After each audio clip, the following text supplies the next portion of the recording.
Good morning everyone. દોડીને આવ્યા છો? હવે ચાલુ કરી દો. કેટલો સમય બાકી છે દોડવાના? 2 મહિના. એ તો સમય જોશે દોડવા માટે. એવું છે કે સાહેબ એક દિવસ ઇનફ છે? નથી ને? દોડવા માંડજો. કારણ કે આ વખતે તકલીફ એ થવાની છે દોડવા માટે થઈને સ્પેસિફિક. છોકરાઓને માર્ક નથી એટલે કોન્ફિડન્સમાં ફરે છે, દોડાઈ જશે. જ્યારે આવો ઓવર કોન્ફિડન્સ આવે છે ત્યારે જ તમને ધક્કો પડે છે. સૌથી પહેલો જ પ્રશ્ન પૂછું, પીએસઆઈ કેમ થવું છે?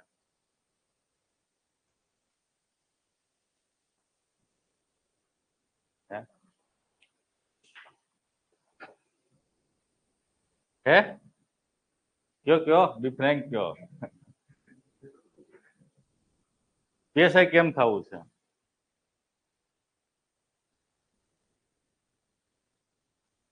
જૂના બધા બદલાવો છે પૂરા કરવા છે. તો પાવર, પ્રેસ્ટીજ, પૈસો. મે રાઈટ? હું તમને પીએસઆઈ થવા માટેનો એક અલગ ડાયમેન્શન આપું કે એનું મોટિવેશન તમને મળે દોડવા માટેનું. જ્યારે તમે સરકારમાં હોવ, પીએસઆઈ હોવ કે બીજા કોઈ મોટા હોદ્દા ઉપર બેઠા હોવ, અરજદારો રોજ તમને હજારો અરજદાર આવતા હશે, જતા હશે, તમને મળતા હશે. એકેડેમી વાળાનો ફોન આવે તો હજારો તમને અરજદારો મળતા હશે. એમાંથી ઘણા અરજદારો એવા હશે કે જે કચેરીઓના ધક્કા ખાઈને થાકી ગયા હશે. થાય છે તમારી સાથે એવું? એસબીઆઈ બેંકે જઈએ છીએ ત્યારે જ લંચ ટાઈમ હોય. એવું થશે તમારી સાથે. માણસો પોતાની રોજીરોટી, કે ભારત દેશની અંદર આજે પણ 90% લોકો રોજનું કમાય છે, રોજનું ખાય છે. 10% લોકોને કંઈક સ્ટેબિલિટીઝ છે. અલ્ટિમેટ સ્ટેબિલિટીઝ નહીં પણ સ્ટેબિલિટી છે એમ. એ 90% લોકો જ્યારે તમારી પાસે એનું કામ લઈને આવે છે ને તમારી પેલા ઘણા બધા બેઠા હશે ખુરશી ઉપર, ધક્કા ખવડાવીને થકાવી દીધા હશે. તમે જયારે કામ કરી દેશો ને ત્યારે શું તમને આશીર્વાદ આપશે ખબર છે? શું આપશે? ભગવાન તારું ભલું કરશે. Yes, good. બીજા? સાહેબ તમે ભગવાન છો. મેડમ તમે ભગવાન છો. તો એક નોકરી, આ એક તૈયારી તમને સીધા તમને ભગવાનની શ્રેણીમાં મૂકી દેતા હોય. મૂકો, તૈયારી કરી લેવી જોઈએ, મહેનત કરી લેવી. માણસ, શું તમે એવું માનો છો કે માણસને ખાલી રોટી કપડા મકાન જ જરૂરી છે? હું અને તમે બંને તો ખાલી રોટી કપડા અને મકાનથી આપણી જો જરૂરિયાત પૂરી થઈ જતી હોત ને તો આવી મહેનત કરવા માટે ના આવ્યો. 9 વાગે પહોંચવું હશે તો 7:30 તો બધા ઉઠ્યા હશે ને. હું ભારત સૂતું હતું ત્યારે આપણે કેમ વહેલા ઉઠ્યા? આપણે કંઈક એવું જોઈએ છે, એ વસ્તુ એટલે કે સન્માન. અને એ સન્માન માટે થઈને આપણે આ દોડીએ છીએ. અને માણસ થાકી જાય છે સન્માન મેળવવા માટે. પેલા સ્ટેબલ થશે, પૈસા કમાશે, એક્સેસ પૈસા કમાશે, સમાજમાં દાન આપશે કે સમાજ એને ખભે બેસાડશે. આ એક આખું ચક્ર છે. એની અંદર માણસ 40-50 વર્ષ જીવનના ગુમાવે છે ત્યારે તો એ રોકાણ કરે છે ત્યારે સમાજ એમને જે સન્માન આપે છે. તમને આ 5-6 મહિનાની તૈયારી કે 10-11 મહિનાની જે તૈયારી છે એ તમને એથી પણ વિશેષ સન્માન અપાવી શકે છે અને તમને ભગવાનની શ્રેણીમાં મુકાવી શકે છે. હવે બધી વાત તો સાચી કે પીએસઆઈ થઈ ગયા, પીઆઈ થઈ ગયા, ડીવાયએસપી થઈ ગયા, ગેસ થઈ ગયા, ઓલી બાજુ ડેપ્યુટી કલેક્ટર થઈ ગયા. બધું સાચું છે. થવા માટે કોમ્પિટિશન કેવડી છે? પીએસઆઈમાં કેટલા ફોર્મ ભરાણા? 5 લાખ સમથિંગ. ઉપર નીચે હશે 20-25 હજાર 50 હજાર, પણ 5 લાખની કોમ્પિટિશનની અંદરથી કંઈક 450 જગ્યાઓ છે. એટલે તમને માની ચાલો 1% કેટલા છે? 1% નો થાય, કેટલા થાય? 0.1%. એમાં આવવાનું છે. 5 લાખ માંથી તમારે 500 એટલે કે 0.1%ની રેસમાં તમારે આવવાનું. અને આમાં કોણ આવશે? કેવા માણસો આવશે?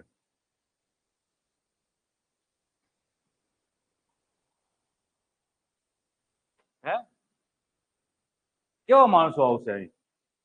ટેલેન્ટેડ જ આવશે ને.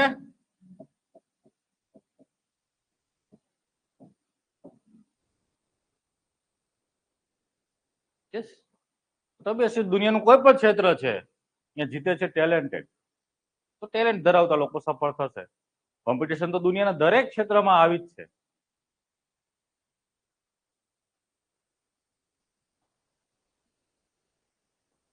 ટેલેન્ટેડ માણસો જીતે છે.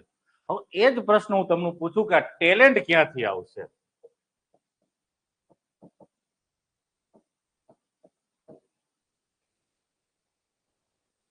હા, ગુડ પ્રેક્ટિસ અને જીનેટિકલી ગુડ સ્માર્ટ વર્ક, એ બધું જ પ્રેક્ટિસનો ભાગ છે. તો ટેલેન્ટ આવવાના બે રસ્તા હશે. એક જીનેટિકલી, જેને આપણે કહીએ ડીએનએ, અને બીજો હશે પ્રેક્ટિસ.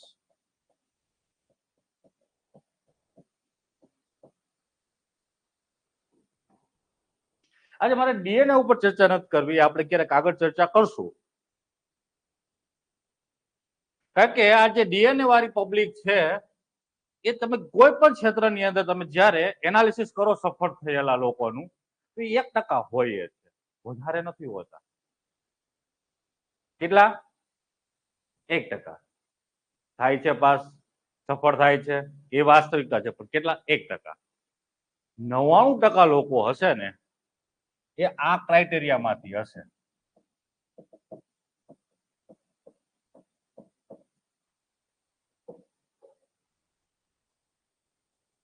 જેને કહીએ ઘસાઈને ઉજળા થઈએ. તમે કદાચ સાંભળ્યું હશે યુપીએસસીમાં પાસ થવા વાળા યુપી બિહારીઓ વધારે હશે. તમે શેડ્યુલ જોયા છે ક્યારે? 16 કલાકનું વાંચવાનું શેડ્યુલ હોય છે. એટલું જરૂરિયાત નથી કોઈ પણ એક્ઝામ પાસ કરવા માટે. 8 કલાક જો તમે ઇફિશિયન્ટ કામ કરી લેતા હોવ, 8 કલાક ઇફિશિયન્ટ, રીલું જોવાની વાત નથી. લાઇબ્રેરીમાં બેસીને રીલું 6 કલાક જોવો અને એમ તો સાહેબ હું 14 કલાક વાંચું છું, તો એ 8 કલાક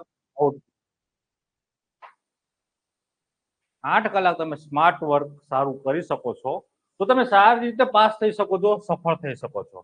અને દુનિયાના કોઈ પણ ક્ષેત્રની અંદર તમે જશો તો ક્રાઇટેરિયામાં 99% લોકો પ્રેક્ટિસથી પાસ થવા વાળા છે. એટલે હું દુનિયાની 8મી અજાયબી કહું છું પ્રેક્ટિસને. 8મી નહીં પણ 9મી. 8મી કઈ આવી ગઈ છે ને, એટલે 9મી અજાયબી છે. જીતવા માટેની 9મી અજાયબી છે પ્રેક્ટિસ. બધાને ખબર છે કે પ્રેક્ટિસ કરાય, કઈ રીતે કરવી. અને પ્રેક્ટિસ તમારે સતત ચાલુ રાખવી છે તો એના માટે થઈને બે વસ્તુઓ જોશે. એક ડિસિપ્લિન.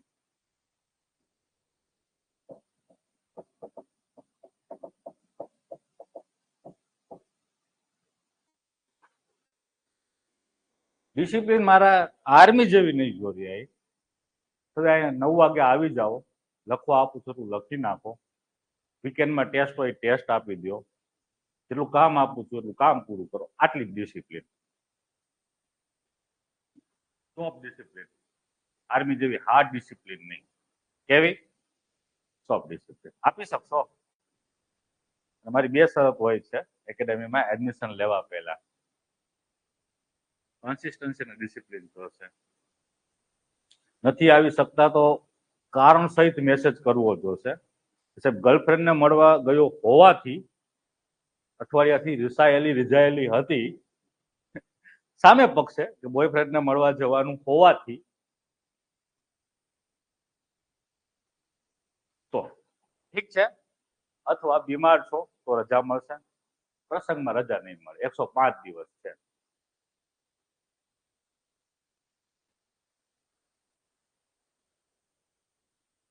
તમારો પ્રસંગ આવે જ છે.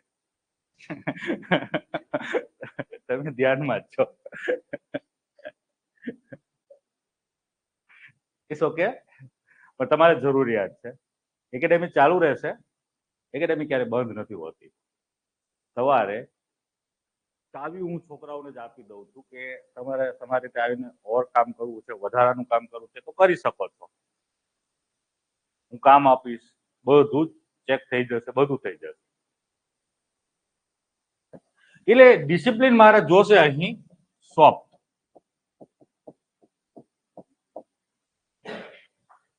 રજાઓ નહીં મળે. 105 જ દિવસ છે. કેટલા? 5 દિવસ કામ કરવાનું છે. કારણ કે તમે સમયને હાચવી લેશો તો સમય તમને હાચવી લેશે. એવું કહેવાય છે કે સમયને આગળ વાળ અને પાછળ ટાલ હોય છે. એટલે જ્યારે તમારી પાસે સમય, જ્યારે ઉર્જા છે ત્યારે સમયને પકડી લીધો તો તમે સફળતા સુધી પહોંચી જશો.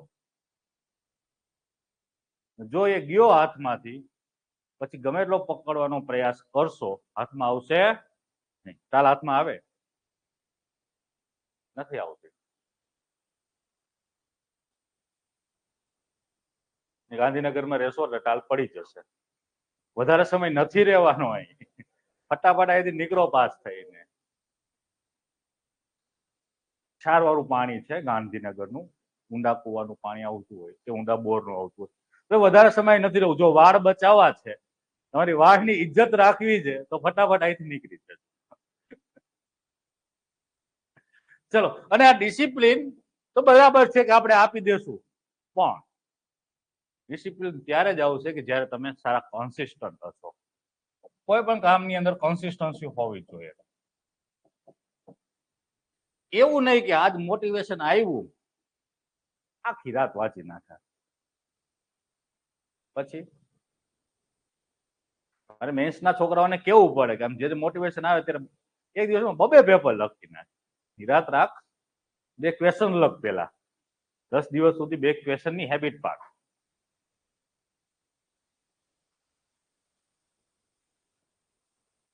તમે હેબિચ્યુઅલ નથી, તમારી ન્યુરોપ્લાસ્ટિસિટીમાં એ વસ્તુઓ સેટ થયેલી નથી, અને તમે કામ કરશો એટલે 2 દિવસ તો કરી લેશો, પણ ત્રીજે દિવસે તમારો માયલો ના પાડશે, તારાથી નહીં થાય. સમજાણું? એટલે છોડી દેશો, પછી કંટાળો આવશે, નથી કરવું, બહારના બોસશો. એટલે કોઈ પણ કામ ધીમી શરૂઆત હોવી જોઈએ અને ધારદાર હોવી જોઈએ. ધીમે ધીમે ધીમે ગ્રેજ્યુઅલી આગળ વધો. દુનિયાનો કોઈ પણ સફળ માણસ હશે તમને 1% નિયમ શીખવાડતો હશે. તમારી અંદર રોજ 1% સુધારો લાવો. કેટલો? એકવાર 1% સુધારની હેબિટ પાડી દીધી ને તમે, તો 1 વર્ષની અંદર તમારી જાતની અંદર 37 ગણો ફરક પડશે. 37% નહીં. 1 લાખ રૂપિયાથી ટ્રેડિંગ ચાલુ કરો શેર માર્કેટમાં, શનિ રવિની રજા કાઢી નાખો તો તમારી પાસે 32 લાખ હશે. 1% રોજ રૂપિયામાં ઉમેરવાના. જેમ આજ વસ્તુ તમારે અહીં લાગુ પાડવાની છે. તમારી જાતની અંદર, તૈયારીની અંદર જો તમે રોજ 1% સુધાર લાવશો ને, તો 1 વર્ષની અંદર તો કોઈ પણ એક્ઝામ પાસ થઈ જાય. યુપીએસસી તો સાહેબ તમે નો થઈ ગયા હોય. નથી થયા, અમને પછી ખબર પડી. તમારી પાસે તક છે કે પીએસઆઈ ની એક્ઝામ સામે છે. મેન્ટોર છે, લોકો ઘણા બધા મેન્ટોર છે યુટ્યુબમાં, અમારા જેવા છે ઓફલાઈનમાં. મહેનત કરાવીએ છીએ, આ જ સિદ્ધાંતો ઉપર કામ કરાવીએ છીએ તમને, અને પરિણામ મળે છે.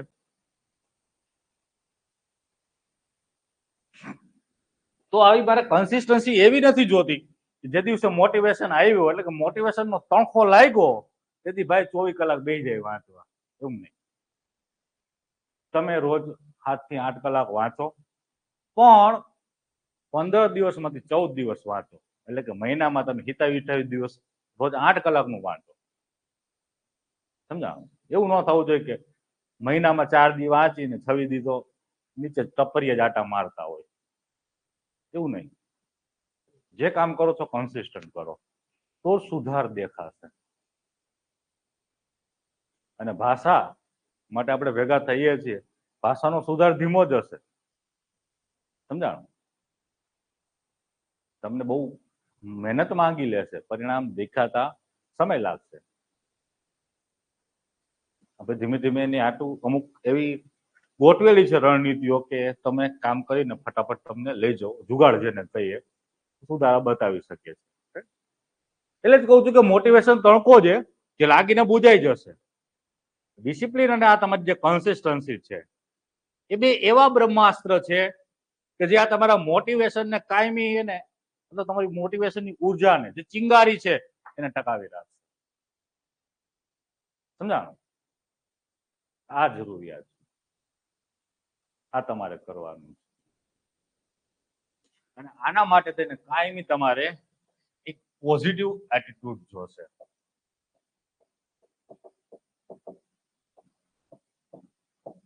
આ ઓલો એટીટ્યુડ નહીં, આપણે જે વાત કરે બસ લેને એટીટ્યુડ ઓછું, એ એટીટ્યુડ નહીં. એટીટ્યુડ એટલે અભિગમ, વલણ, તમારો જોવાનો દ્રષ્ટિકોણ એના પ્રત્યેનો, જેને આપણે હકારાત્મક અહીં જરૂરિયાત છે. સમજાણું? હકારાત્મક એટીટ્યુડ જોશે. આ એક વખત આવી ગયો તમારી અંદર તો તમે સતત કામ કરી શકશો. અહીં મને એક વાર્તા યાદ આવે છે. દરિયા કિનારે ભરતી આવે છે, તો ભરતીમાં તો હજારો માછલા તણાઈને આવવાના છે. ઓટ આવી ગઈ, પછી ઘણા બધા માછલાઓ કિનારે રહી ગયા હતા. એક માણસ, ગાંડિયો માણસ, અહીંયા ઉભો ઉભો એક એક માછલીઓ નાખી રહ્યો હતો અંદર. એક ડાયો માણસ આવીને કહે છે કે શું તું કરે છે, આવી ગાંડાઈ ના કરાય, શું ફરક પડવાનો છે, શું ફરક પડશે કે આ લાખો માછલા તણાઈને પડ્યા છે, તો એક એક નાખીશ તો શું ફરક પડશે એમ દરિયામાં પાણીમાં. તો સરસ મજાનો જવાબ આપે છે કે કદાચ હજારો લાખો માછલાના જીવનમાં તો ફરક નહીં પડી શકે, એ પાણીમાં નહીં જાય તો, પણ જે માછલું દરિયાને પાણીની અંદર જશે ને એનું જીવન જરૂર બચી જશે. બસ જીવનમાં આવો એક પોઝિટિવ એટીટ્યુડ જોઈએ કોઈ પણ જગ્યાએ કામ કરવા માટે.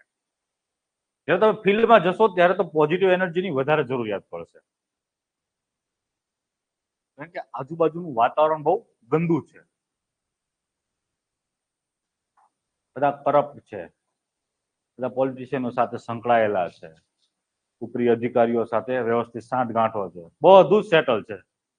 એ વ્યવસ્થાની અંદર તમારે ગ્રેજ્યુઅલી સુધાર લાવવા હશે તો જાતને ખૂબ જ એનર્જેટિક રાખવા માટે પોઝિટિવ એટીટ્યુડ જોશે. અને આમૂલચૂલ પરિવર્તન કોઈને કરવાના નથી. સિસ્ટમમાં જઈને મહિને એક સારું કામ કરો ને, એક સારું, તો કેટલા થાય? 12 મહિને 12, 21, 22 તો 25 વર્ષે તમે લાગી જાઓ તો તમારી પાસે 30 થી 35 વર્ષની જોબ રહે. તો 35 વર્ષે કેટલા સારા કામ તમે કરો?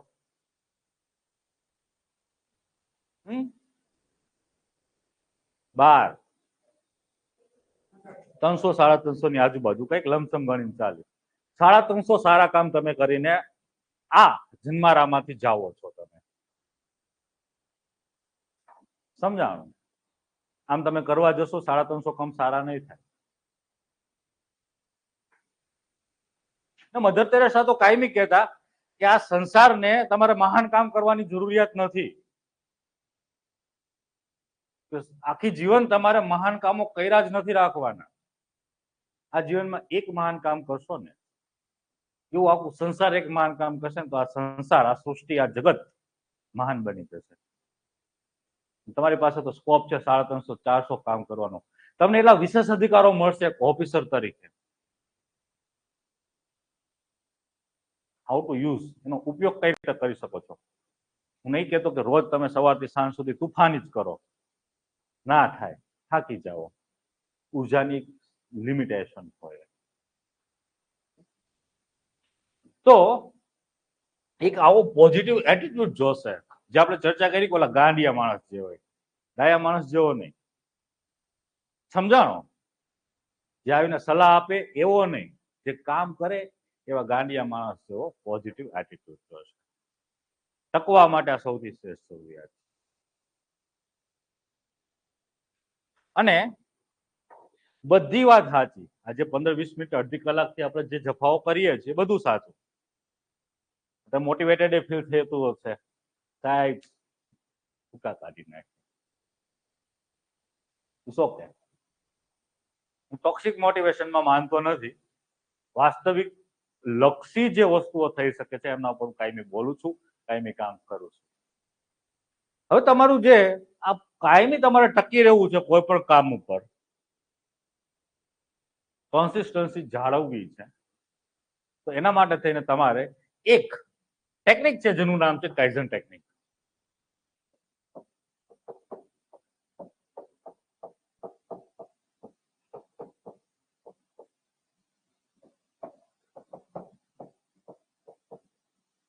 મારી સંસ્થા ટેકનિક ઉપર ચલાવું છું. મારા કામને કાયમી વિભાજિત કરી નાખું, કેવી રીતે કામ કરશું એની ચર્ચા કરીએ છીએ. તો શું કરી શકાય છે કાઇઝન ટેકનિકની અંદર? આ એવું કહે છે કાઇઝન ટેકનિક, આની શોધ જાપાનમાં થઈ છે. જાપાનીઝ લોકો બહુ સ્માર્ટ છે, આપણે કહીએ ને, એ આ કામ કરે છે. કેવી રીતે? તો તમારો જે ટાર્ગેટ છે, જે લક્ષ્યાંક છે, એને જેટલો નાનો કરી શકાય. એક વર્ષનો જે તમારી સામે લક્ષ્યાંક છે કામ કરવાનો, એને મહિનામાં ડિવાઈડ કરી દો. 12 મહિનાના કામમાં ડિવાઈડ કરી દો. મહિનાનો જે લક્ષ્યાંક છે એને તમે અઠવાડિયામાં ડિવાઈડ કરી દો. અઠવાડિયામાં આટલું કામ કરો. અઠવાડિયાનો જે લક્ષ્યાંક છે એને દિવસમાં ડિવાઈડ કરી દો. દિવસનો જે લક્ષ્યાંક છે કામ કરવાનો એને પ્રહરમાં, યુ નો પ્રહર, સમજાય ને, એમાં ડિવાઈડ કરી દો. એટલે સવારે જે કામ કરવા ડાયરીમાં સાંજે સુવો છો પેલા લખીને જાઓ મારે આવતીકાલે આટલું કામ કરવાનું છે. હવે જયારે બીજે દિવસે સવારમાં ઉઠવા માટેનું કંઈક મોટિવેશન હોય એ ડાયરીમાં રાતે લખીને ગયા હોય, આટલું મારે કામ કરવાનું છે, તો તમે સવારમાં આવીને વહેલા ઉઠીને કામ કરવા લાગો લાઇબ્રેરીમાં બેસીને.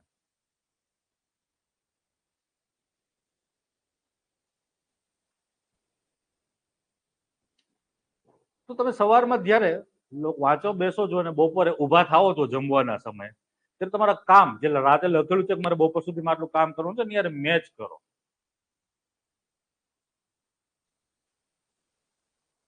જો મેચ થઈ જાય છે તો જમવા જાઓ, મેચ નથી થતું તો 15-20 મિનિટ અડધી કલાક પછી જમવા જાઓ.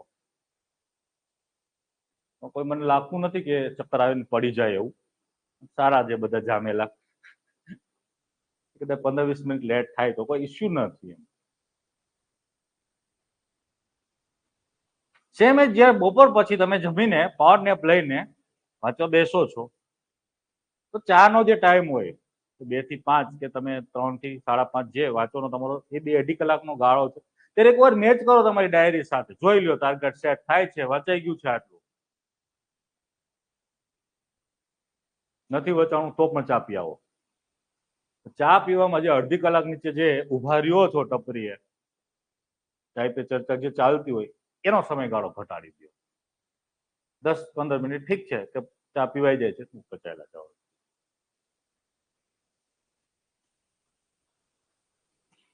જયારે સાંજે જમવા જાઓ છો ત્યારે પાછો એક વખત ટાર્ગેટ મેચ કરો.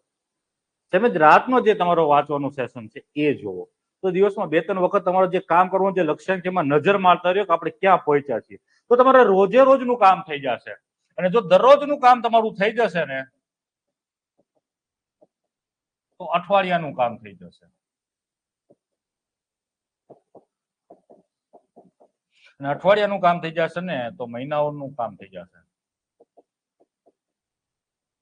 અને મહિનાનું કામ થઈ જશે ને તો વર્ષનું કામ થઈ જશે.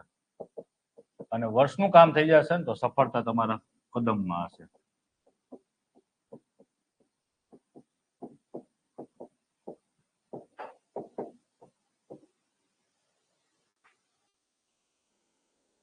જાપાન વાળાની જે આપણે પંચ્યુઆલિટી છે ને, ટાઈમ મેનેજમેન્ટ, શિસ્ત, અહીંયાથી આવે છે.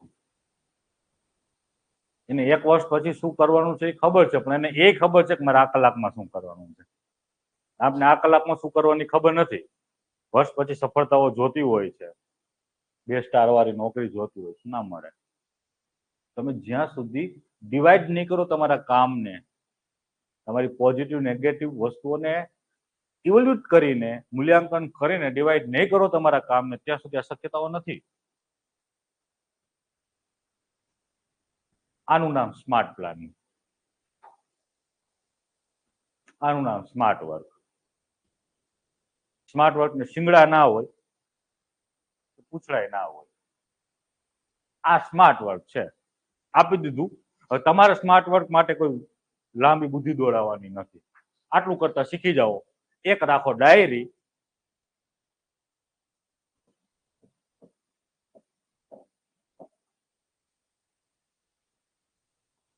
છેલ્લે હું કહીશ કે ડાયરી તમને જીતાવશે.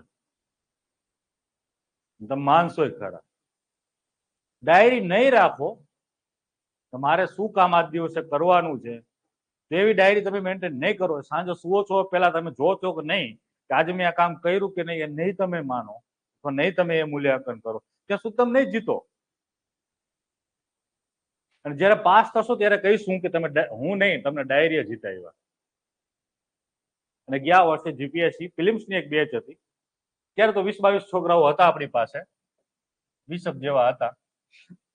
એમાં તો 16 છોકરાઓની જીપીએસસી ફિલ્મ્સ થઈ ગઈ હતી.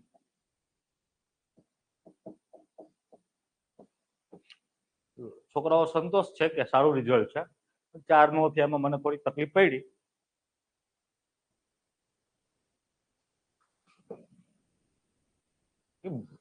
આજે 16 છોકરાઓ હતા, ડિસિપ્લિન હતા ને કન્સિસ્ટન્ટ હતા. 4 હતા ને એમાં 2-3 ને તો છોકરી જોવા જવાનું જ ચાલ્યું રહ્યું. એ કામ કરતું પેલા છોકરી જોઈ આવું, પછી ભણવા આવું. અઠવાડિયામાં 3 કે 4 દિવસ તો રાજકોટ હોય.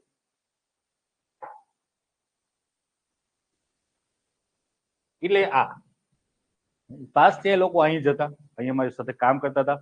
રોજનું કામનું ટાર્ગેટનું ડાયરું મેન્ટેન થતી હતી.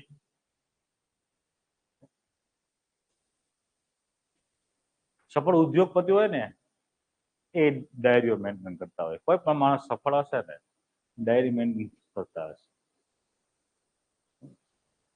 કંટાળાજનક કામ છે ને, કંટાળાજનક જે કામ છે ને એ જ તમારામાં પરિવર્તન લાવે, એ જ તમને સફળ બનાવે. જે કામની અંદર તમને કંટાળો ના આવે ને અમુક સમય, એ કામ માનીને ચાલો કે હવે તમે એક ઢાંચામાં ઢળી ગયા છો, એક કમ્ફર્ટ ઝોન તમારો તૈયાર થઈ ગયો છે, અને કમ્ફર્ટ ઝોન ની અંદર તમે ચાલ્યા ગયા એટલે પૂરું. પછી તમારો પ્રોગ્રેસ કઈ થવાનો નથી. એટલે તમારે રોજ તમારા કમ્ફર્ટ ઝોન ને ચેલેન્જ આપવાનું છે, અને આ રીતે જ આપવાનું છે. રોજ કામનો ટાર્ગેટ આપો, થાક નહીં લાગે. ઓલું તમે કરશો ને કે આપણે 3-3.5 મહિને ગુજરાતી ભાષા શીખી લઈશું કે અંગ્રેજી ભાષા શીખી લેશું. જો એમ શીખાઈ જતી હોત ને ભાષા, કેટલા વર્ષના થયા, 22-23-25 ના તો થયા, તે દુના શીખતા હો તો શીખાઈ ગયું હોય. માઇન્ડ ઇટ, શું કહું છું સમજાય છે? 6-7 મહિના છે તે દિવસથી આપણે શીખવાડે છે ને બધા ભાષા, તો નહીં શીખાય. રોજ કઈક જાતની અંદર ઉમેરવું પડશે. એક ટીપું રોજ ઉમેરતા જશો તો ઘડો ભરાઈ જશે. અને જો એમાં રોજ કઈક નહીં ઉમેરો તો ઘડો એવો ને એવો ખાલો હશે. હા, વાગશે ઘણો, અવાજ વધારે કરશે. આટલી વસ્તુઓની કાળજી રાખવાની છે.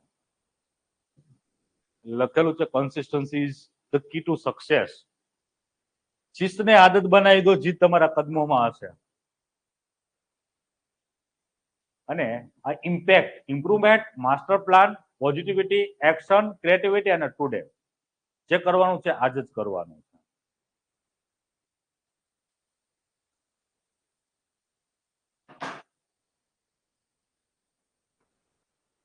એટલે કાલ કરે છો આજ કર, આજ કરે છો અબ. આજે જ કરવાનું છે. ઓરિએન્ટેશન સેશનનું કામ પતી ગયું છે. મારે જે તમને કહેવાનું હતું, મારે તમારી પાસે જે માંગવાનું હતું મેં માંગી લીધું છે. હવે આજથી જ કામની શરૂઆત કરી દઈએ છીએ. આવી જઈએ ભાષા ઉપર. ચાલો,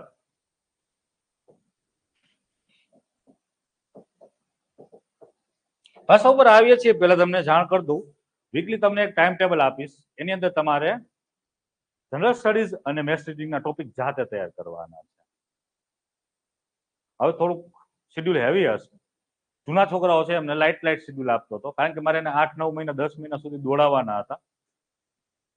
વજન ઉચકી ના શકે જાજુ કામ આપીએ તો, લાંબા સમય સુધી દોડાવવાના હોય. હવે અમે શેડ્યુલ હેવી થઈ ગયા છે, તમને શરૂઆતથી જ હેવી શેડ્યુલ આવશે કામ કરવા માટે. એટલે તૈયાર રહેજો, માનસિક રીતે તૈયાર રહેજો. એ કામ તમને આપીશ. ભાષાનું કામ અહીં જ ક્લાસમાં કરવાનું છે, બહાર ક્યાંય ફેંદવાનું નથી, કોઈ મટીરિયલની પાછળ ભાગવાનું નથી, કોઈ મટીરિયલની જરૂરિયાત નથી.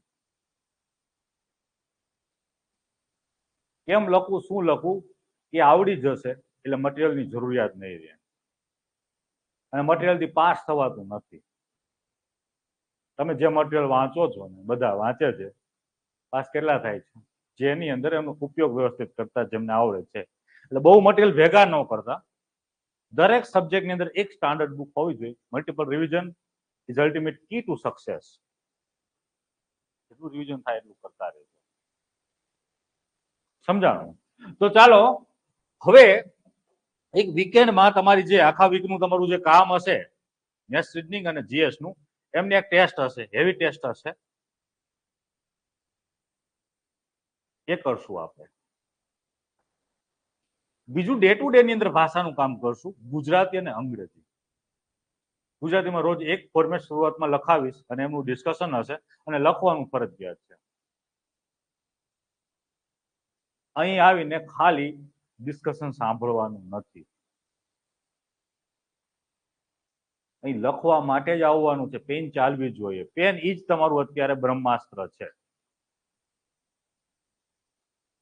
પેન ચાલશે તો જ લખાશે, અને લખાશે તો જ આવડશે, તો જ ભાષા તમારી અંદર આવશે. સાંભળીને ભાષા ના આવે, એનો જે ઉપયોગ કરતા આવડે, જે શબ્દો સાંભળો છો, જે હું શીખવાડું છું, જે ડાયમેન્શન ખોલાવું છું, એનો જયારે ઉપયોગ કરતા આવડશે ત્યારે ભાષા આવશે. એટલે લખવું ફરજિયાત છે. 9 વાગે આવીને પહેલા તમારે અડધી કલાક કામ કે પોણી કલાકનું કામ તમારે ફરજિયાત લખવાનું રહેશે. પછી ડિસ્કશન થશે અને રોજે રોજનું ઇવોલ્યુશન કરીને તમને ચેક કરીને પેપર પાછા આપશે. હવે ગુજરાતી ભાષાની અંદર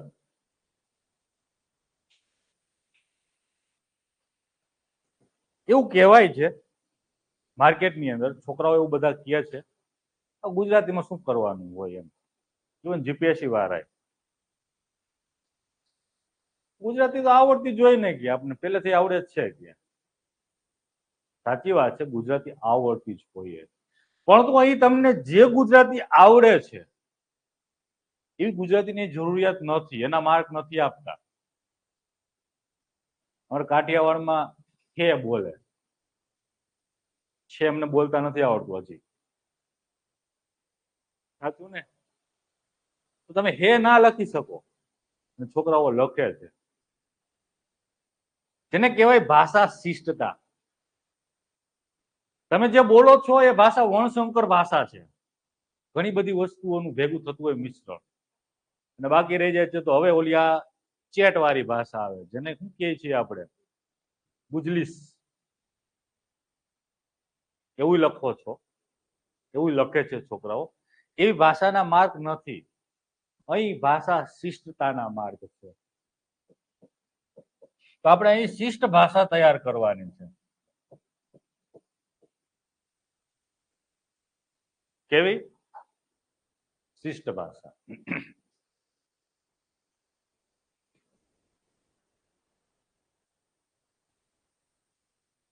આવીએ છીએ ભાષા શિષ્ટતાની અંદર કઈ કઈ વસ્તુની જરૂરિયાત પડે છે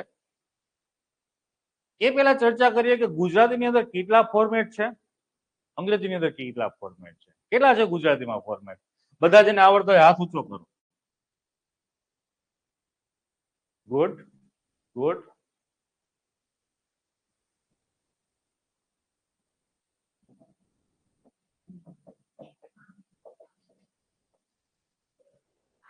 પાંચ છે.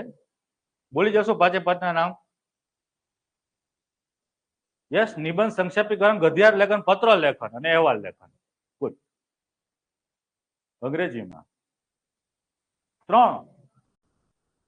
ગુડ. ક્યાં 3? પ્રિસાઇઝ રાઇટિંગ, ગુજરાતીમાં સંક્ષેપીકરણ હોય, અંગ્રેજીમાં પ્રિસાઇઝ રાઇટિંગ. ગુડ. પછી ગદ્યાર્થ લેખન, કમ્પ્રેહેન્શન અને ટ્રાન્સલેશન. આમ જોવા જઈએ તો બધા ફોર્મેટ હેલા છો. ફકરામાંથી જવાબ, કમ્પ્રેહેન્શન ઇંગ્લિશમાં જોઈ જોઈને લખ નાખવાનું. સંક્ષેપીકરણ હારી હારી 5 લીટીઓ કાપીને લખી દો, સારી લાગે. એવું નથી હોતું, આપણે જોશું ધીમે ધીમે. અહેવાલ લેખન એ તમે નાનેથી કરીએ છીએ. ચલો જોઈએ છે. તો ફોર્મેટિંગ ની અંદર વાત કરીએ ગુજરાતીમાં.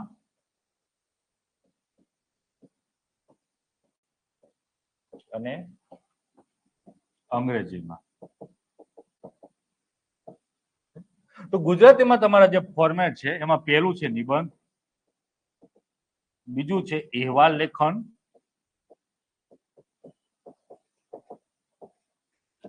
ત્રીજું છે ગદ્યાર્થ લેખન, ચોથું છે પત્ર લેખન અને પાંચમું છે સંક્ષેપીકરણ.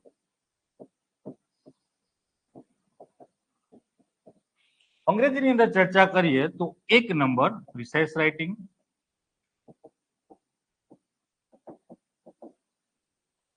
2 નંબર કમ્પ્રેહેન્શન, 3 નંબર ટ્રાન્સલેશન.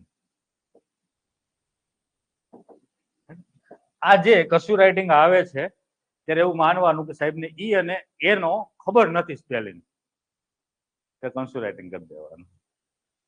મોટા સ્પેલિંગ હોય ને તમને એમ થાય છે કે આમાં સ્પેલિંગમાં લિટલ બીટ ખબર નહીં પડતી, આમાં શું આવે, આઈ આવે, ઈ આવે, યુ આવે, અહીંયા કશું રાઇટિંગ કરી દેવાનું. ઇટ્સ કોલ્ડ એ જુગાડ.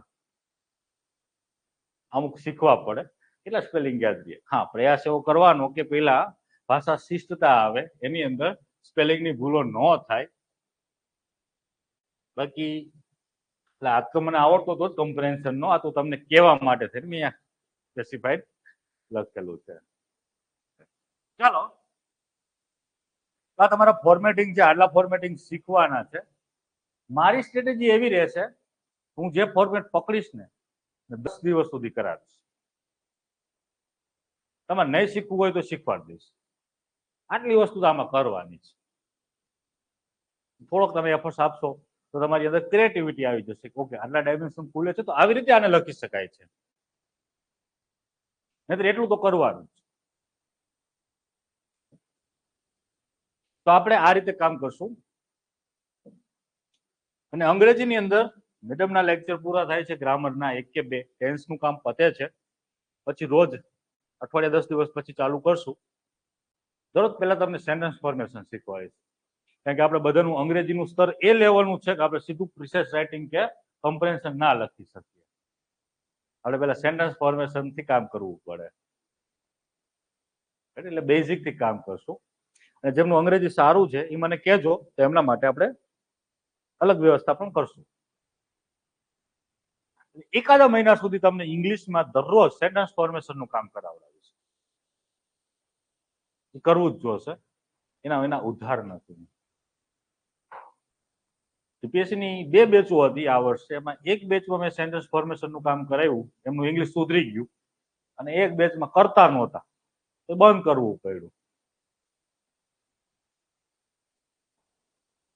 રોજ કરાવીએ, મૂકી કે આટલા ટેન્સ તમે કરી રાખો, એના 15 વાક્ય મૂકી, 20 વાક્ય મૂકી પેપરની અંદર, એને કોરે કોરા દે.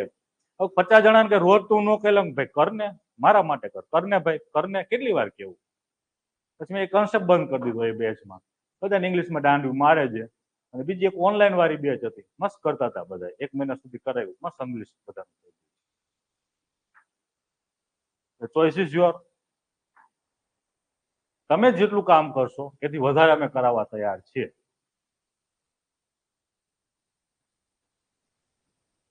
અમારી ટીમ તૈયાર જ હશે, ના નહીં પાડીએ. તમે કેવું કરો છો, અને એ સ્પષ્ટ કહું છું, બેચમાં એડમિશન કરો છો, બેચનો ડ્યુરેશન 3 મહિના ગણીને ચાલવાનો. 3 મહિનામાં તમારું કામ બધું પતી જશે. નવેમ્બર એન્ડ સુધીમાં, એટલે 2.5-3 મહિનામાં ડિસિપ્લિનમાં જેમને કામ કર્યું છે એમને જ આગળ ફૂલ લેન્થ લખવા દઈશ. હું ભાઈ સાહેબ બાપા કરીને તો હું તમને લખાવવા બોલાવું ને રોજ. મારા માટે તમે મહેનત કરતા નથી. મહેનત કેના માટે કરો છો? તમારે રિઝલ્ટ જોઈએ છે, તમારે અધિકારી થવું છે. હું જેટલા કમિટમેન્ટ આપીશ એમાં કે હું નહીં ઉતરું. આટલું મારે કામ કરાવવાનું છે એટલું તમે કરાવશું. પછીનું જે ફૂલ લેન્થનું કામ હશે, રિવિઝન સેશન હશે, એની અંદર ટેસ્ટ આપવાના હશે, એમાં હું તમને કહીશ. ડિસિપ્લિનમાં કામ નહીં કર્યું કહી દઈશ થેન્ક યુ સર, આપણી જર્ની અહીં સુધી હતી, કે થેન્ક યુ મેડમ, તમે અમારા એકેડેમીના, અમારા ટીમના ભાગ બન્યા અથવા પરિવારના ભાગ બન્યા, એ બદલ ખૂબ ખૂબ આભાર. અને હવે સ્પષ્ટ કહી દઈશ, કેમ કે અમારે ઉર્જા જોઈએ. તમે જેટલું કામ કરો છો, તમે આમ વેલ ડિસિપ્લિનમાં, વેલ કન્સિસ્ટન્ટથી કામ કરશો તો અમને દોડવાની મજા આવે. હા, 6-8 મહિનાની પરીક્ષાની વાર હોય ત્યારે બટ ઓબ્વિયસ છે કે તમે હજી સુસુપ્ત અવસ્થાઓમાં હોવો, ત્યારે અમારે દોડાવવા માટે, તમને દોડાવવા માટે અમે ઉર્જા લગાવીએ. છેલ્લા 2-3 મહિના હોય ત્યારે તમને દોડવાનું મોટિવેશન ના હોય, લખવાનું કામ કરવાનું મોટિવેશન ના હોય, તો હવે અમે અમારી ઉર્જા પછી તમને લગાવી શકીએ નહીં. જે છોકરો કામ કરે છે એમના ઉપર ઉર્જા લાગશે. પછી કહેતા નહીં સાહેબ તમે એ તમારો વાહલો. કોઈ વાહલો નથી, કોઈ દવલો નથી. અમારા માટે બધા જ વિદ્યાર્થીઓ છો, બધા જ અમારા મિત્રો છો, બધા જ અમારા પરિવારના ભાગ છો. એટલે આ વખતે સ્પષ્ટ તમારી બેચ ચાલુ કરું છું, ત્યાં જ કહી દઉં છું કે અમારું કમિટમેન્ટ હશે એમાં ક્યાંય નહીં ઉણાવું કરીએ, પણ હા દાંડાઈ કરશો તો ના પાડીશ. છેલ્લે હું ફૂલ લેન્થ લખવા નહીં દઉં. પછી કહેતા ના સાહેબ તમે તો કીધું તું. લાઈવ થાય છે, રેકોર્ડ થાય છે, બતાવીશ. ચલો, એટલે આ મારી કામ કરવાની શરત છે કે આટલી વસ્તુ તમારે આપવી જ જોશે, આ રીતે જ કામ કરવું જોશે. હવે આવીએ ગુજરાતી ભાષા ઉપર.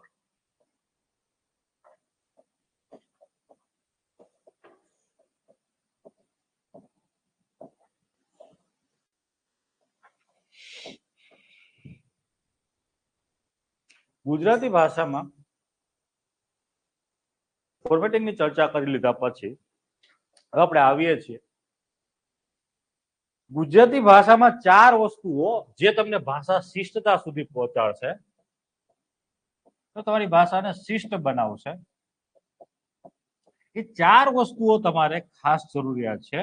એમાંની એક એટલે કે ભાષા સજ્જતા.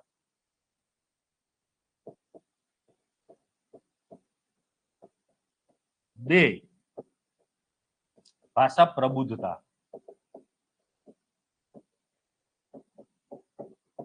3,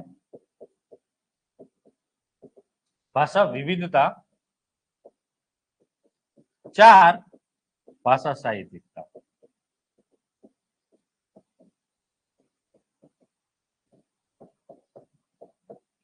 આ 4 વસ્તુ તમારી અંદર આવી ગઈ એટલે ભાષાની અંદર તમારે બીજે ક્યાંયથી ફાફાફોરા કરવાના નથી. 4 વસ્તુ આવી ગઈ તમારી અંદર, પૂરું, ગુજરાતી ભાષા તૈયાર. સેમ જ ઇંગ્લિશમાં એટલું જ છે. આ 4 જ વસ્તુ પર કામ કરવાનું છે, ખાલી નામ બદલે. પાણી બોટલ આવત મારી.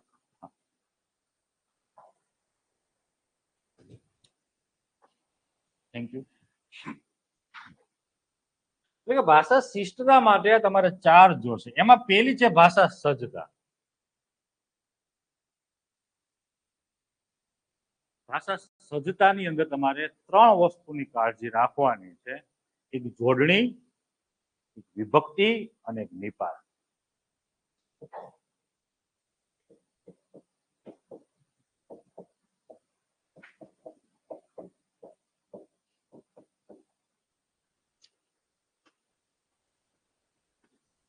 જોડણી તમે નિયમો ઘણા ભણી લીધા, હજી સુધરતી નથી.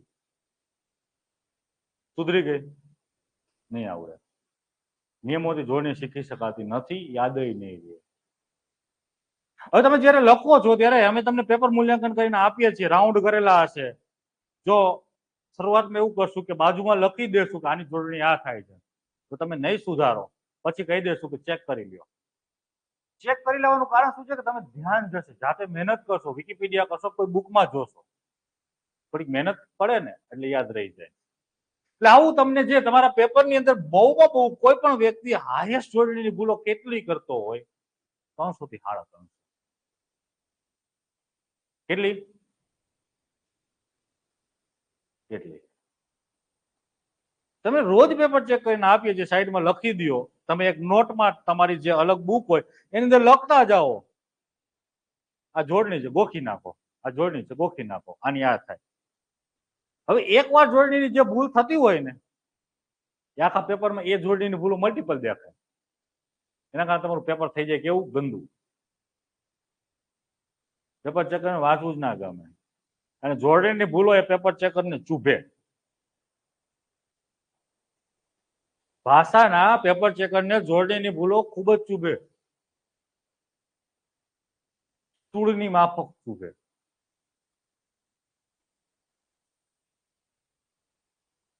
જોડણીની ભૂલો પેલું કામ આપણું રહેશે ભાષા શિષ્ટતામાં ભાષા સજ્જતા અને ભાષા સજ્જતાની અંદર જોડણીની ભૂલો સુધારવી. જોડણીની ભૂલો જો બતાવવામાં આવે છે અલગ ડાયરીમાં લખી લેવાની છે અને એને ગોખી નાખવાની છે, બીજે દી એને ભૂલ કરવાની નથી.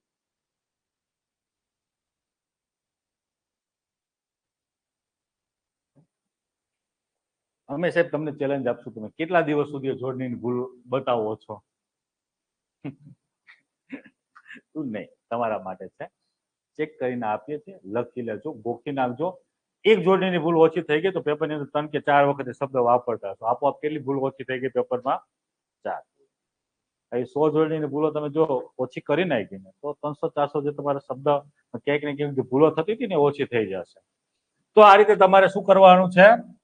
અલગ જે તમારી 100-150 જોડણીની ભૂલો થાય છે એને આ 3 મહિનાની જે આપણી જર્ની રહેશે એની અંદર તમારે અલગ આપીએ છીએ લખીને, તો તમને એને ગોખી નાખો, બીજી વાર ભૂલ ના કરો. પછી આવો વિભક્તિ. આને કોઈ નિયમોથી તૈયાર કરવાની નથી. જો તમારી પાસે વ્યાકરણ વિહાર હોય છે ગુડ, એક વખત નજર મારી લ્યો. જો તમારી પાસે અક્ષર છે તો ગુડ, એક વખત નજર મારી લ્યો. બાકી બધાને ખબર છે કે વિભક્તિ મોટા ભાગની શબ્દની જોડે આવે. જે તમે લખો છો ને આ બળદેવ થી, આ જે બે શબ્દની વચ્ચે જગ્યા છોડી ને એ છોડવાની નહીં. નો ની નું ના થી માંથી, આ બધા જ શબ્દની જોડે આવશે આ વિભક્તિ. એક વખત જોઈ લ્યો, હજી એકાદી બે બાકી રહેતી હોય તો તમારી રીતે. તો આ વિભક્તિ છે કે નો ની મોટા ભાગની જે વિભક્તિ છે એ શબ્દની જોડે આવશે. એટલે અલગ લખતા હોય તો આપણે શું કરવાનું છે, એને થોડુંક ધક્કો મારીને શબ્દની જોડે લખાવતા શીખી જવાનું. આટલું કામ કરવાનું છે. આ તમારા વિભક્તિના નિયમો પૂરા. હવે આવો નિપાત. કેને કહેવાય નિપાત?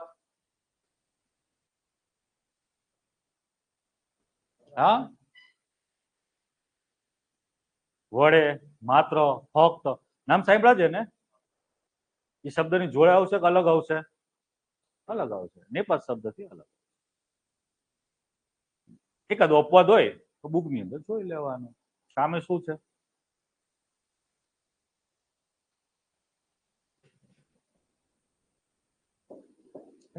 તો આ શબ્દથી અલગ આવશે, સોરી, આ શબ્દ જોડે આવશે અને આ શબ્દથી અલગ આવશે. બતાવશું આ ભૂલ હોય. એક અઠવાડિયામાં આપણે 2 ભૂલો તો 0 થઈ જવી જોઈએ, વિભક્તિ અને નિપાતની. અને 15 દિવસમાં જોડણીની જે ભૂલો કરવાની છે એટલી કરી દેજો, છૂટથી કરી દેજો. કારણ કે એક વખત ભૂલ કરેલી હશે, કોઈ તમને ભૂલ બતાવેલી હશે એટલે તમારા માટે અપવાદ થઈ જશે. અને જે વસ્તુ જ્યારે અપવાદ થશે તમને લાંબા સમય સુધી યાદ રહેશે. પેલી મુલાકાત, પેલો પ્રેમ, પેલી સ્કૂલનો પેલો દિવસ, આ બધું તમને લાંબા સમય સુધી યાદ રહેશે. કારણ કે સહજ જીવનથી અપવાદ છે.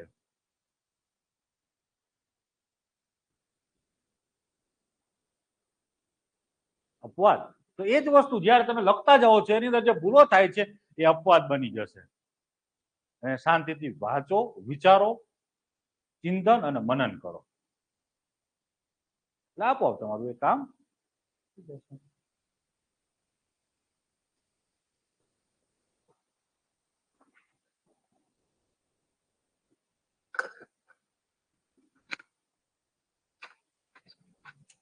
અને આ ત્રણ વસ્તુ જોડણી, વિભક્તિ અને નિપાત, આ ત્રણની ભૂલો જો તમારા પેપરની અંદર સુધરી જાય છે ને તો ભાષાની શિસ્તતા અથવા ભાષામાં જે માર્ક આપવાનો પેપર ચેકરનો જે સ્કોપ હોય ને એ 50-60% તો આપોઆપ ઓછો થઈ જાય. જીપીએસસી ના પેપરની અંદર જે છોકરાઓને સારામાં સારા માર્ક કહેવાય 70-72 150 માંથી, એની અંદર આ બધી વસ્તુ થોડી થોડી સારી હોય એટલે 70-72 પહોંચે છે. પણ આની જેને ભૂલો નથી પડતી એને આપણે ભાષા શ્રદ્ધા કહી કે 65 સુધી તો પહોંચી જ જાય છે. માર્ક આપવાનો સ્કોપ પેપર ચેકરનો 50-60% ઓછો થઈ જશે. ભાષા સજ્જતા જો તમારી અંદર આવી ગઈ છે. ચલો, ભાષા સજ્જતા ઉપર ચર્ચા કરી લીધી. હવે બીજી ચર્ચા કરીએ ભાષા પ્રબુદ્ધતા ઉપર. શબ્દ ઉપરથી ખ્યાલ આવે કે પ્રબુદ્ધતા એક પ્રબુદ્ધ નાગરિકને શોભે તેવી ભાષા. સમજાણું. જે બોલચાલની ભાષા છે એનાથી અલગ એક પ્રબુદ્ધ નાગરિક, જેને કહી શકાય કે ભાષા તત્વચિંતક હોય અથવા આપણે કહી શકીએ કોઈ અધિકારી છે કે જે સામાન્ય જનજીવન જીવતા માણસ એમનું જીવન અલગ છે, એવા નાગરિક માટેની ભાષા.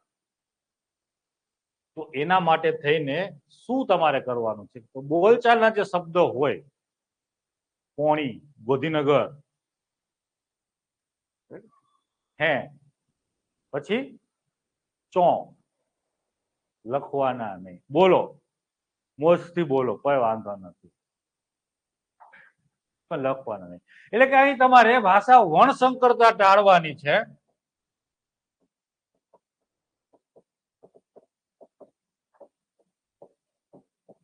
એટલે એક સામાન્ય નાગરિક કરતા અથવા જે પ્રબુદ્ધ નાગરિક છે એને શોભે તેવી ભાષા.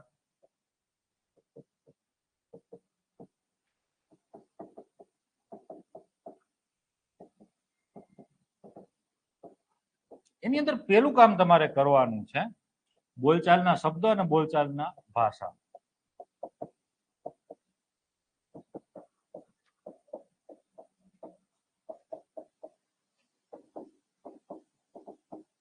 બીજું, વોટ્સએપની જે ભાષા છે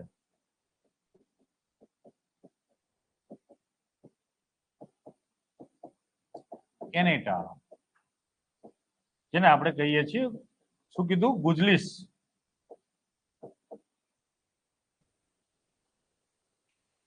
શબ્દ હારા ભેગા કર્યા છે. ગુજલીસ એ ટાળો. કરો ચેટ, કોઈ વાંધો નથી, પણ આ નહીં.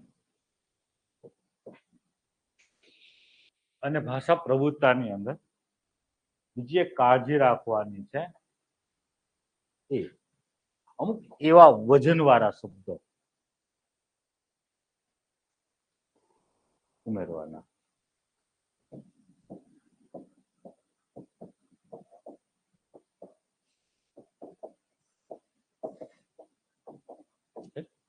ચલો, હવે ત્રીજી વસ્તુ એટલે ભાષા વિવિધતા.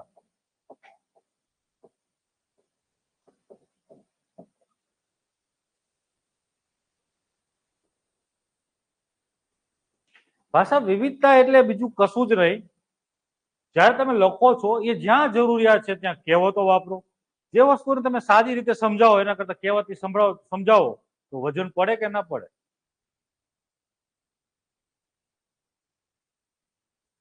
કહેવતો એક ને એક શબ્દો 17 વખત તમે પેપરમાં વાપરો એના કરતા અલગ અલગ સમાનાર્થી શબ્દ 3 કે 4 છે એનો ઉપયોગ કરો તો વજન પડે ને તમારા પેપરની અંદર. પાણી તો જળ, નીર, પછી હા, 3-4 અલગ અલગ શબ્દો વાપરો.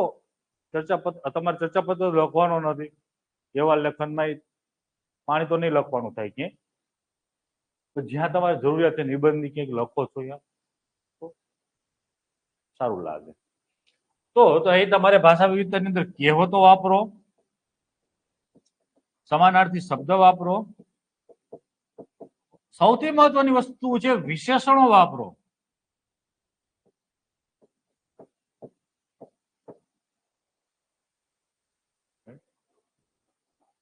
વડાપ્રધાન શ્રી ગુજરાતની મુલાકાતે પધારી રહ્યા છે. માનનીય વડાપ્રધાન શ્રી આ છે ને ગુજરાતની મુલાકાતે આરી 2024. તો આ વસ્તુ જ્યાં જરૂર પડે છે ત્યાં વિશેષણો વાપરો. ધીમે ધીમે ધીમે આપણે શીખશું. અહેવાલની અંદર તમને શીખવાડીશ વિશેષણો કેમ વાપરવા. તો વિશેષણો વાપરો અને આની અંદર બસ આટલી વસ્તુઓની કાળજી રાખો. એટલે કે કહેવતો, સમાનાર્થી શબ્દો અને વિશેષણો, અને જરૂર પડે અહીંયા રૂઢિપ્રયોગો પણ વાપરી શકાય છે. એટલે આના માટે તેને બુક લઈને બેસવાનું નથી. 500-1000 રૂઢિપ્રયોગો, 30-40 એવા રૂઢિપ્રયોગ નજર મારી લ્યો એકાદી બુકમાંથી કે જે તમારા સિલેબસમાં અથવા તમને જે લખવાનું છે લખી શકાય છે. સેમ 30, 35 કે 40 એવી કહેવતો છે, અલગ તારવી લ્યો, એનો ઉપયોગ ક્યાં કરી શકાય છે શીખી લ્યો.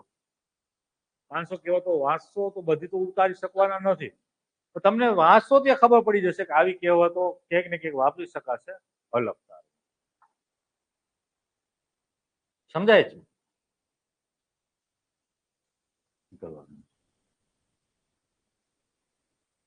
આટલી વસ્તુ તમારે કાળજી રાખવાની છે ભાષા વિવિધતામાં. અને ચોથી વસ્તુ ભાષા સાહિત્યતા.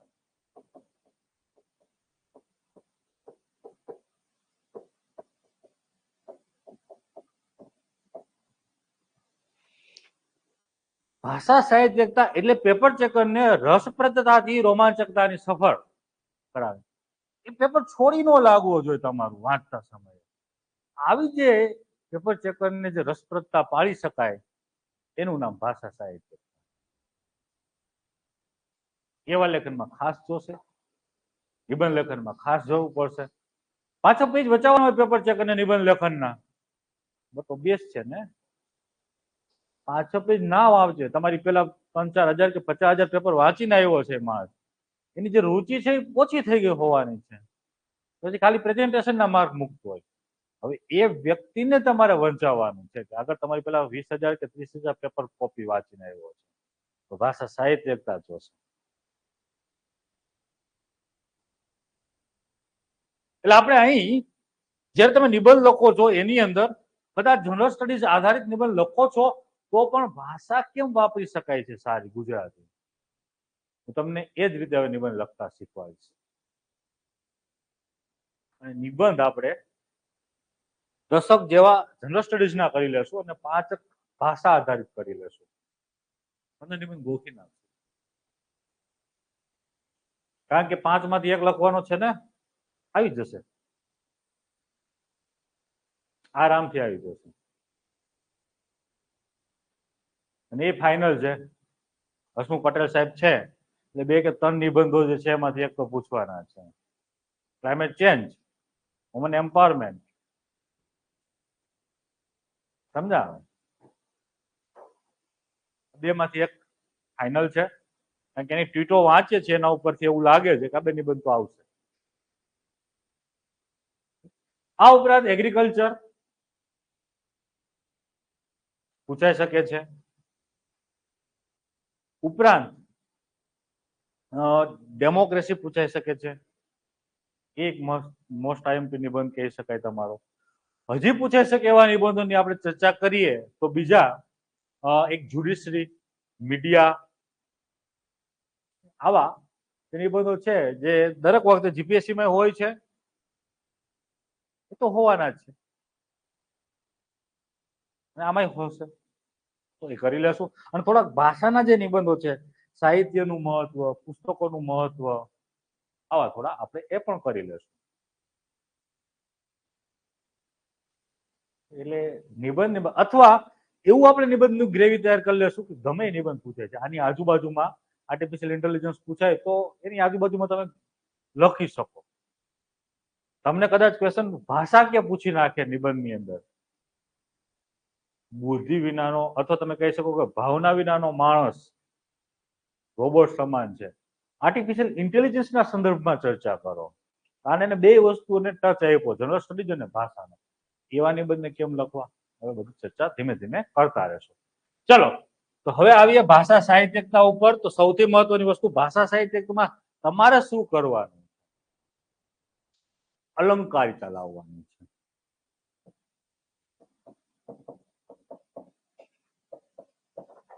બીજું પ્રાસ. આ બે વસ્તુની રમત શીખવાની છે, ધીમે ધીમે ધીમે આપણે શીખતા જઈશું. ચલો, આ ચાર વસ્તુ જો તમારી અંદર આવી ગઈ, ભાષા સજ્જતા, ભાષા વિવિધતા, ભાષા પ્રબુદ્ધતા અને ભાષા સાહિત્યિકતા, તમે આ ચાર વસ્તુ પર પકડ લાવી દીધી એટલે ગુજરાતી ભાષામાં તમારું કામ પૂરું થઈ ગયું. થોડું કન્ટેન્ટ જોશે એ આપણે ધીમે ધીમે નિબંધનું હું તમને કરાવી દઈશ. બાકી આમાં કઈ સંક્ષેપીકરણ, અહેવાલ લેખન, પત્ર લેખન, એમાં કોઈ કન્ટેન્ટની જરૂરિયાત નથી, સ્કિલની જરૂરિયાત છે લખવાની. નિબંધમાં થોડો કન્ટેન્ટ જોઈએ, અને ગુજરાતી ભાષાનો નિબંધ છે તો બટ ઓબ્વિયસ છે થોડુંક ભાષા ઉપર પ્રકર સારી આવી જશે તો માર્ક મળશે. ચલો, અહીં સુધીમાં કોઈને કઈ પ્રશ્ન હોય તો પૂછી શકે છે.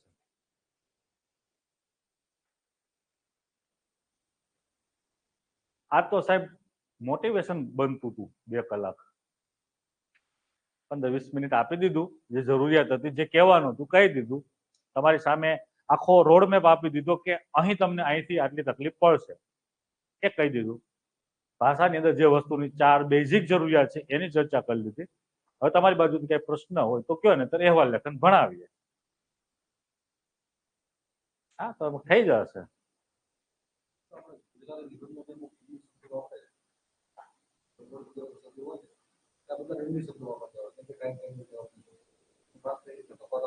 ના, અમુક એવા શબ્દ છે કે જેનું ગુજરાતી એટલે અંગ્રેજી શબ્દનો ઉપયોગ જ હવે આપણે ગુજરાતી ભાષામાં કરવા લાગ્યા હોઈએ, એવા શબ્દ એ જ ભાષામાં લખી દેવા.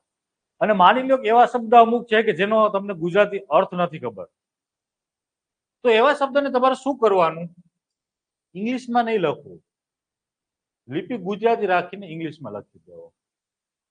સમજાવો? લાઈક એકાદો શબ્દ તમને કહું, તમે જ વાત કરી ટાઈમ ટેબલ. ટાઈમ ટેબલ આમ હવે આપણે ગુજરાતી ભાષામાં ઉપયોગ કરવા લાગ્યા છીએ. ગુજરાતી થાય સમયપત્રક. એટ ધ ટાઈમ કદાચ તમને સ્ટ્રાઇક ના થાય, તમને યાદ ના આવે તો તમે લખી દો ટાઈમ ટેબલ, પણ આમ નહીં લખવાનું.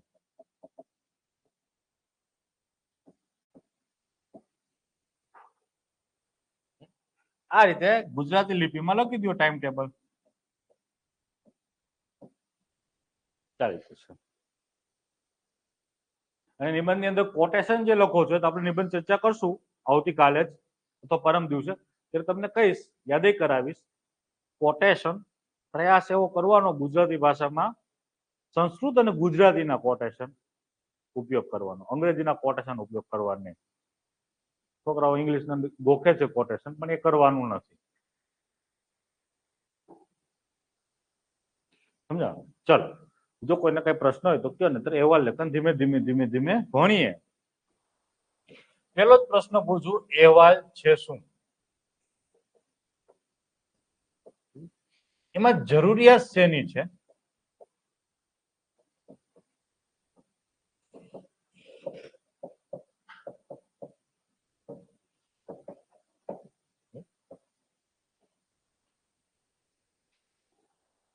છે શું?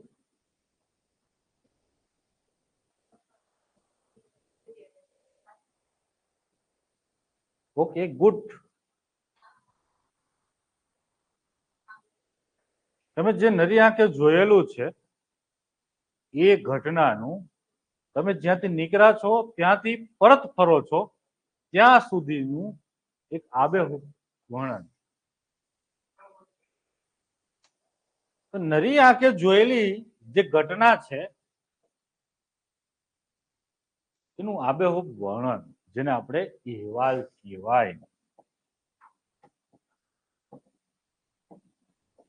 આ આબેહૂબ શબ્દ ઘણી બધી વસ્તુઓ કહી જાય છે ને આપણે ચર્ચા કરીએ છીએ આબેહૂબ ની અંદર કઈ કઈ વસ્તુઓનો સમાવેશ થાય છે એ પેલા જરૂરિયાત કઈ બાબતની છે આની અંદર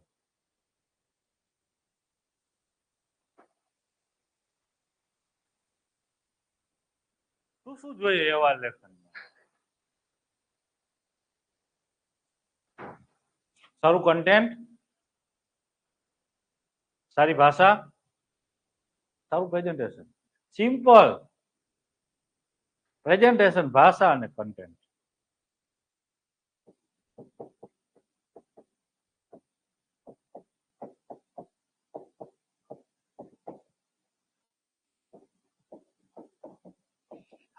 જ્યારે પ્રેઝન્ટેશન ભાષા અને કન્ટેન્ટ નો ત્રિવેણી સંગમ તમારા લખાણની અંદર થશે ને ત્યારે એવા લેખન આપોઆપ આબેહૂબ બની જશે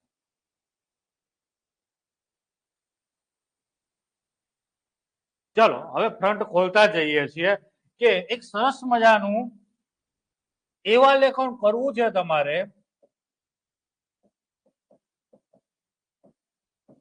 તો એવા લેખનની અંદર સારી ભાષા માટે કઈ કઈ બાબત જોશે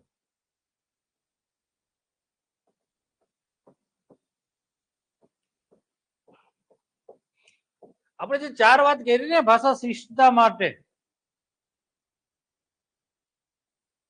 કઈ વસ્તુઓ જોઈએ ભાષા સજ્જતા ભાષા પ્રબુદ્ધતા ભાષા વિવિધતા ભાષા સાહિત્યતા તો અહીંયા તમારે ચારે ચાર વસ્તુઓ જોશે તો તમારે ભાષા સજ્જતા જોશે ગુજરાતી ભાષાનું કોઈ પણ ફોર્મેટ લખો છો એની અંદર ભાષા સજ્જતા જોશે જોડણી નિપાત અને વિભક્તિની ભૂલો ક્ષમ્ય નથી નથી ને નથી તો એક પેજમાં 10 ભૂલો કરો છો એટલે માનીને ચાલો 10 માંથી માર્ક તમારા 1 થી 2 ની રેન્જમાં આવે કન્ટેન્ટ ગમે એટલું સારું હોય માર્ક નહીં આપે એટલે ભાષા સજ્જતા એ તમારી આખી જે ગુજરાતી ભાષા છે એની કરોડરજ્જુ છે તમારું પેપર તમારું કન્ટેન્ટ તમારું પ્રેઝન્ટેશન ત્યારે સારી રીતે ઊભું રહી શકે જ્યારે તમારી પાસે ભાષા સજ્જતા હશે કરોડરજ્જુ વિના માણસ કેવો થઈ જાય સ્ટીફન હોકિંગ જેવો સ્ટીફન જોયો છે ને કરેલો હોય બસ કેવો થઈ જશે એવી તમારી ભાષા થઈ જશે તો આ જોશે યસ ભાષા વિવિધતા એ પણ જોશે એટલે કહેવતો તમે અહીં ઉમેરી શકો છો સમાનાર્થી શબ્દ જરૂરિયાત એક જો બીજી વખત વાપરવાનો થાય છે સમાનાર્થી શબ્દ વાપરી શકો છો જરૂર પડે રૂઢિપ્રયોગ સારો મૂકી શકો છો ભાષા વિવિધતા જોશે સેમ જ અહીં ભાષા પ્રબુદ્ધતા બોલચાલની ભાષાઓ વાપરી શકાતી નથી એટલે ભાષા પ્રબુદ્ધતા જોશે હા ક્યાંક જરાક એક છણાવટ છણકો મારી દેવાનો બોલચાલનો મેળામાં ગયા હોય તો કોઈ માણસ તમને મળ્યો છે તો એ ભાષા સાહિત્યકારનો ભાગ છે આપણે ચર્ચા કરશું એને અહીંયા હા અહીંયા થોડી બોલચાલની એકાદી લીટી જેટલી ભાષા ચાલી એટલી સુધી ભાષા બોલચાલની તમને છૂટછાટ હોય બાકી તમારે લખવાની છે ભાષા પ્રભુતાની સાથે બોલચાલની ભાષા આખી ચાલે નહીં જોશે અને આવો ભાષા સાહિત્યિકતા ઉપર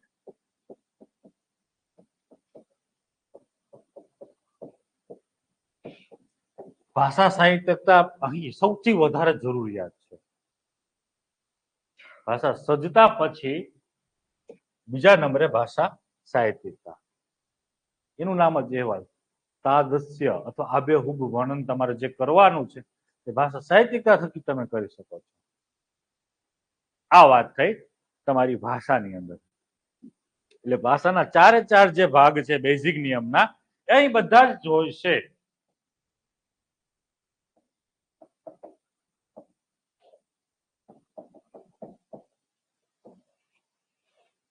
હવે આવું પ્રેઝન્ટેશન તો અમને કન્ટેન્ટમાં રસે લઈ લ્યો ને કન્ટેન્ટ છે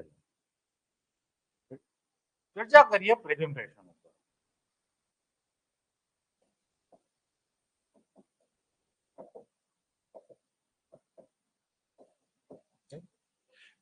પછી ફોર્મેટિંગમાં લઈ જઈશ, પછી કન્ટેન્ટમાં લઈ જઈશ. તો પ્રેઝન્ટેશન જે એવા લેખનનું તમારે કરવાનું છે એને તમારે કઈ કઈ બાબતનો ખ્યાલ રાખવાનો છે? ગુડ. એક સ્પેસ મેનેજમેન્ટ, સારા અક્ષરો, એક ફ્લો સારો. એ પ્રેઝન્ટેશનનો ભાગ નથી, એ અલગ નિયમ છે. નિયમોની ચર્ચા કરીએ છીએ એટલે આ ત્રણેય બાબત જોઈ લઈએ છીએ.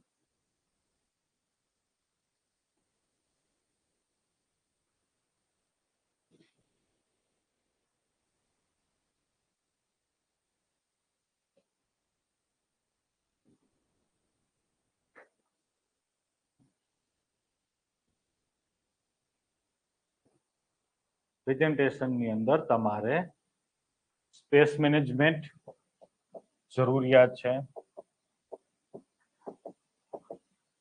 જેને ઘણી વખત હું સ્પેસિંગ પણ કહું છું.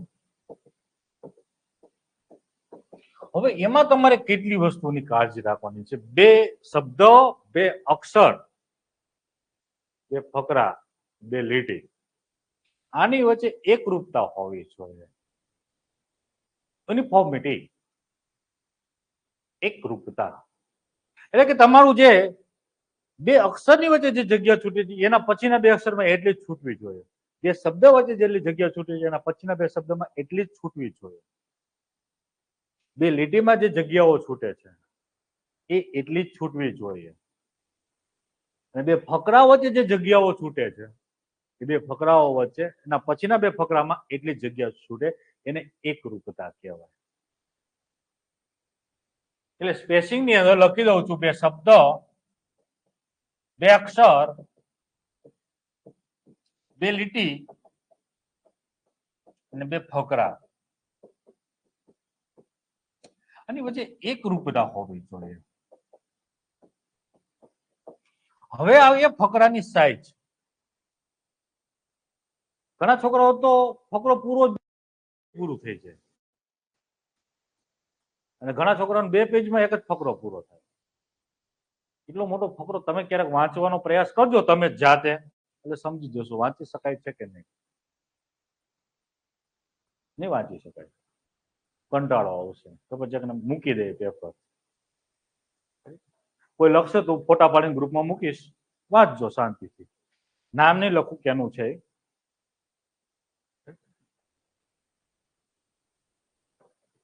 એટલે તમારે બે ફકરાની જે સાઈઝ છે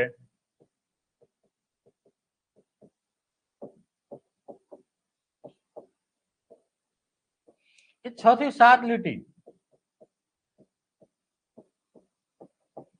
બાંધીને રાખો. આવડા જ ફકરાઓ થવા જોઈએ. એટલે કે આ તમે 6 થી 7 લીટીમાં જો તમારા ફકરા થશે ને તો આપોઆપ એક પેજમાં 3 જ ફકરા થશે.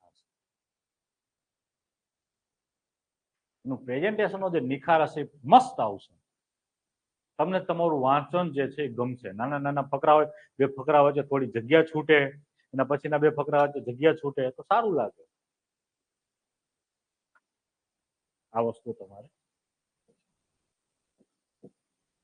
હવે આવીએ નવો ફકરો નવા પેજે પ્રયાસ કરવો. નવો ટોપિક નવા પેજે પ્રયાસ કરવો. તો એક લખી દો પ્રેઝન્ટેશનના નિયમમાં, નવો ફકરો બને ત્યાં સુધી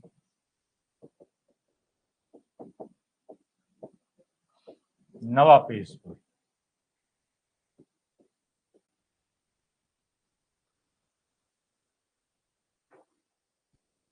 છેકછાક કરવી નહીં. પ્રેઝન્ટેશનનો બીજો નિયમ. પછીનો નિયમ,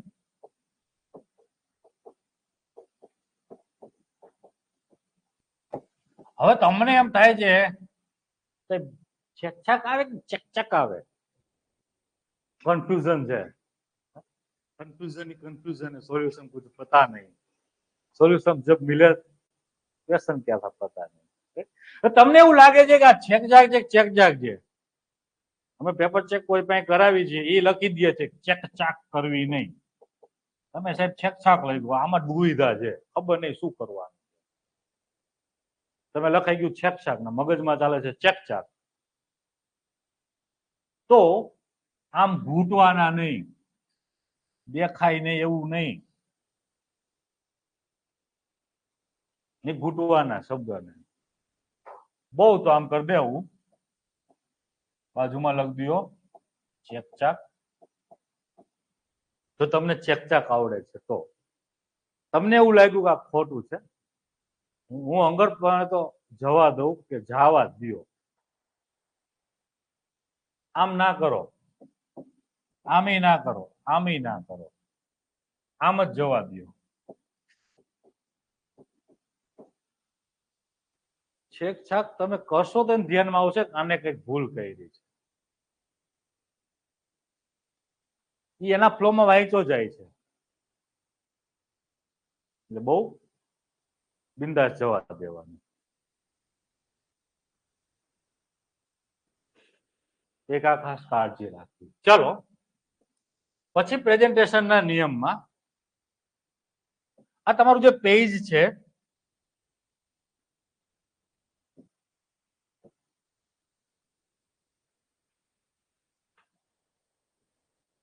હવે તમે લખો છો, તમે શું કરશો, એક શબ્દ અહીં પૂરો થશે, એક શબ્દ અહીં પૂરો કરશો,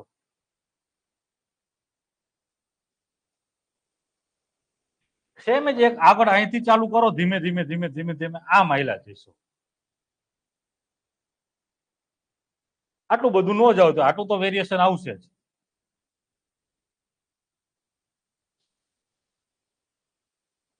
એટલે હું તો કાયમી કહું છું અહીંથી લખવાની શરૂઆત કરો આગળ લીટીથી અને અહીં જ પૂરું કરો. એટલે આ જે તમારી જે પેટર્ન પડે છે ને,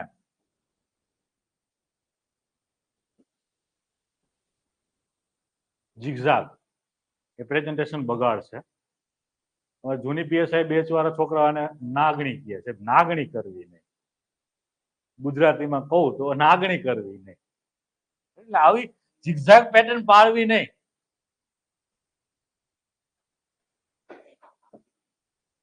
અહીંથી શરૂ કરો આગળ લીટીથી, અહીં જ પૂરું કરો. આ એક વસ્તુની કાળજી રાખવાની. ચલો, એટલે પ્રેઝન્ટેશન ની અંદર ફકરાઓની સાઇઝ, સ્પેસ મેનેજમેન્ટ, ફકરાઓ સ્પેસિંગ, ઠેકચાક, આટલી વસ્તુની કાળજી રાખશો એટલે પ્રેઝન્ટેશન તમારું સારું જ થશે, સરસ મજાનું થશે. હવે આવો, ભાષા થઈ ગઈ, પ્રેઝન્ટેશન થઈ ગયું, કન્ટેન્ટમાં જઈએ છીએ એ પહેલા ફોર્મેટિંગ, અને ફોર્મેટિંગમાં જઈએ છીએ એ પહેલા અહેવાલ લેખનનો મહત્વપૂર્ણ નિયમ. તો અહેવાલ લેખનના નિયમો.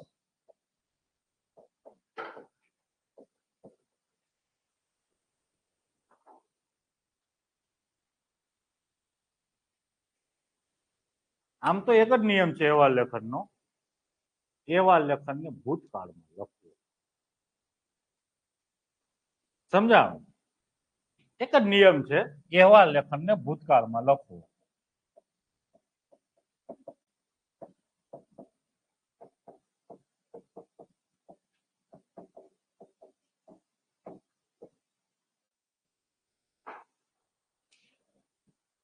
ભૂતકાળની અંદર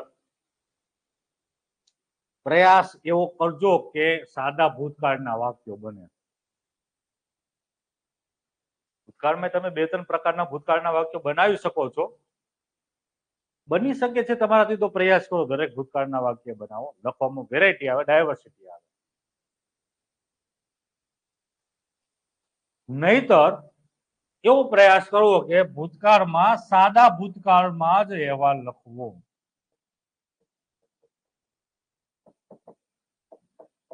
એટલે કે તમે જયારે લખો છો ત્યારે તમારા લખાણમાં છે, છું, છી, છા, આ બધું જીરો કેવું થઈ જવું જોઈએ? શૂન્ય. પેપર ચેકર અહેવાલ લેખનમાં છે, છું, છી, છા વધારે જોશે તો માર્કમાં છે, છું, છી, છા જ કરી દેશે, લખીને દેશે. અહેવાલ ને અથવા અહેવાલ લેખનના તમે જે નિયમો છે એને પ્રોપર સમજ્યા નથી.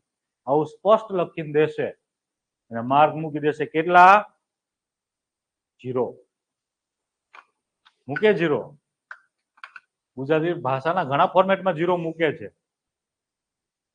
સંક્ષેપીકરણમાં આવે છે 0, ગદ્યાર્થ લેખનમાં 0 આવે છે, સેલા ફોર્મેટમાં 0 આવે છે.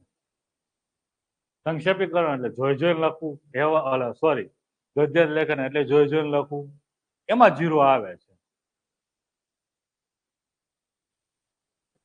તો એક સાદા ભૂતકાળમાં લખવા પ્રયાસ કરો એટલે કે અહીં તમારે જે વાક્યો બનાવો છો એની અંદર હતા, હતી, હતું, હતો આ બધાનો ઉપયોગ વધારે કરવો.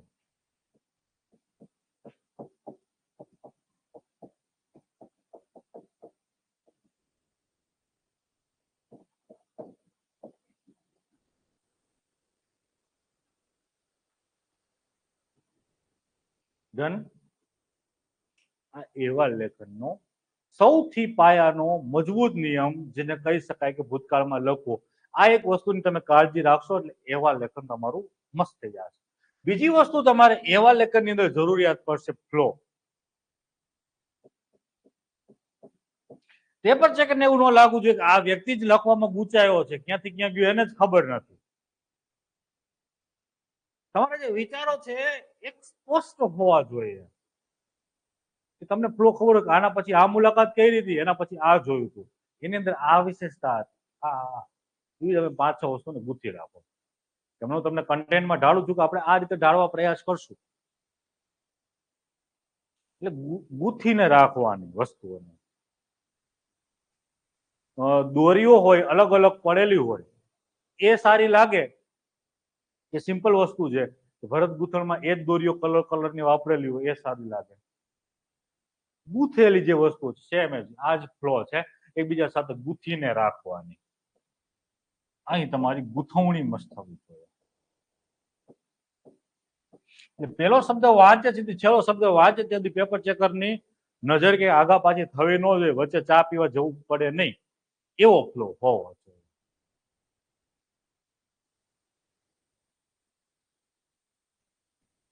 આ બે વસ્તુ નિયમની અંદર ખાસ કાળજી રાખવાની. એટલે ભાષાની અંદર 4 વસ્તુ થઈ ગઈ, ધ્યાન રાખવાની છે. નિયમોની અંદર ભૂતકાળમાં લખવું અને ફ્લો એ ખાસ કાળજી રાખો. પછી આપણે જોયું પ્રેઝન્ટેશન, તો પ્રેઝન્ટેશનમાં સ્પેસિંગ. પછી આપણે જોયું સુંદર અક્ષરો. પછી આપણે છેકછાક ના થાય, ઘૂંટવાની નથી, છેકછાક ને થાય તો જવા દેવાની. અને બીજું આપણે એમાં જોયું હતું ફકરાઓની સાઈઝ. આટલી વસ્તુઓને તમારે અહીંયા ખાસ કાળજી રાખવાની છે. હવે સૌથી મહત્વની વસ્તુ ફોર્મેટ અને કન્ટેન્ટ.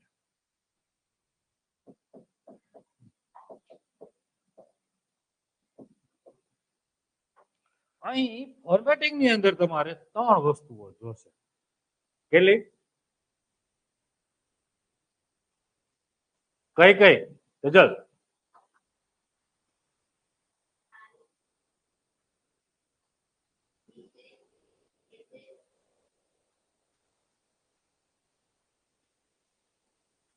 શીર્ષક, સમય, સ્થળ. એટલે કે તમારે ફોર્મેટિંગ ની અંદર શીર્ષક, સમય અને સ્થળ આ 3 વસ્તુ તમારે બતાવવાની છે. એમાં તમારું જે શીર્ષક છે એ શીર્ષક શબ્દ ઉપરથી ખબર પડે કે ક્યાં હોય એ શીર્ષમાં ઉપર હોય એને શીર્ષક કહેવાય. શીર્ષક નીચે હોય નહીં. સંક્ષેપીકરણમાં ટાઇટલ આપે, શીર્ષક આપે નીચે.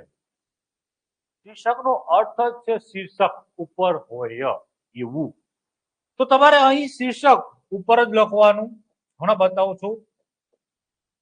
સમય અને સ્થળ એ તમારે જમણી સાઈડ, જમણી બાજુ પર લખો.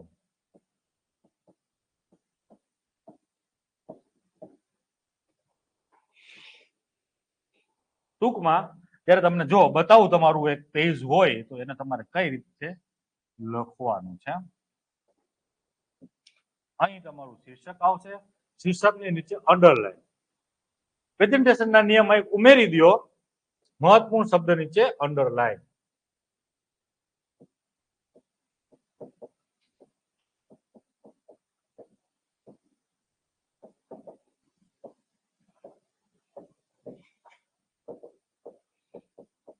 અને તમે પંચલાઈન મારો છો ભાષા સાહિત્યિકતાની અંદર, તો એવી ટેગ લાઈન લખો છો તો એના ઉપર બોક્સ કરી શકાય છે. ખૂબ જ મહત્વપૂર્ણ શબ્દ.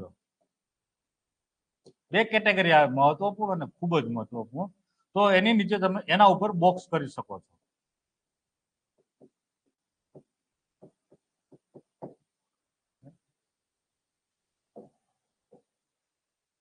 તો અહીં તમારું શીર્ષક આવશે ઉપર. હમણાં શીર્ષક કેવી રીતે આપવાનું છે આપણે ચર્ચા કરીએ છીએ. અહીં તમારી તારીખ,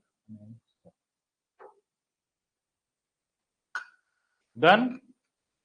હવે અહીં તમારો ફકરો 1,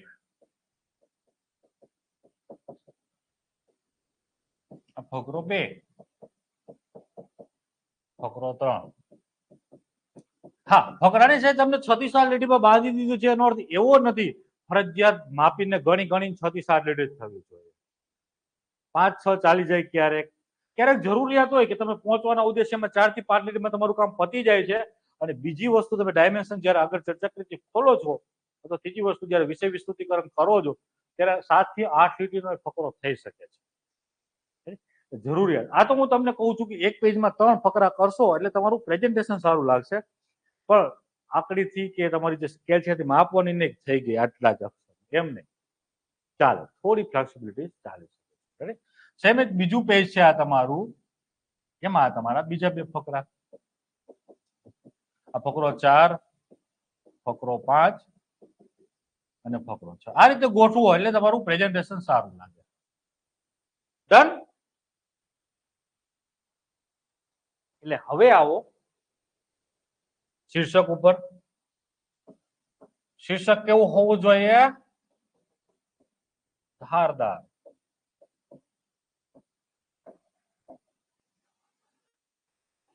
કેવું હોવું જોઈએ? કઈ રીતે આવશે ધાર?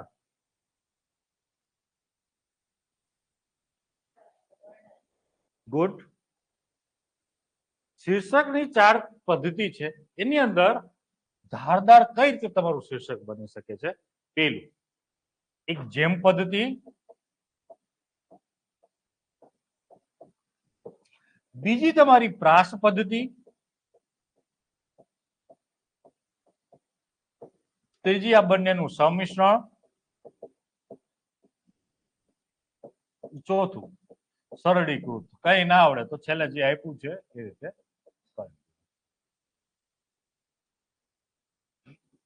સાહેબ, જેમ પદ્ધતિ શું છે?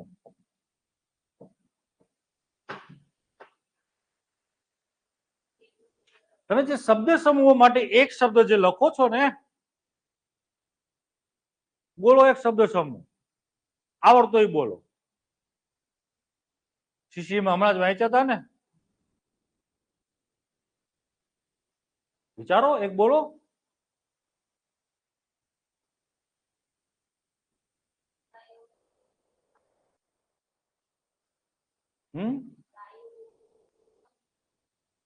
ગાયોનો સમૂહ, ધણ. હવે તમે જે લખો છો આ ધણ, પછી 2 ટપકા કરશો, ગાયોનો સમૂહ. તો આ જે 2 ટપકા કરો છો ને જેમ પદ્ધતિ. એટલે જ્યારે તમે શીર્ષકમાં આ રીતે એક શબ્દ લખો, બીજા 3 કે 4 શબ્દથી એમને વિસ્તાર કરો, એ ઘટનાને અથવા એ વસ્તુઓને શું કહેવાય? જેમ પદ્ધતિ શીર્ષક આપ્યું. સારું લાગશે? ટ્રાય કરજો. માત્ર ધીમે ધીમે બનાવશો એટલે આવડવા માંડશે. અત્યારે થોડીક શરૂઆતમાં તકલીફ પડશે. 8, 10, 15 બનાવશો એટલે તમારી જે ન્યુરોપ્લાસ્ટિસિટી છે, તમારું જે મગજ છે બાજુ ઢળવા લાગશે, તો સારા બનવા લાગશે. તો આ રીતે પ્રયાસ કરવો. જેમ પદ્ધતિ છે.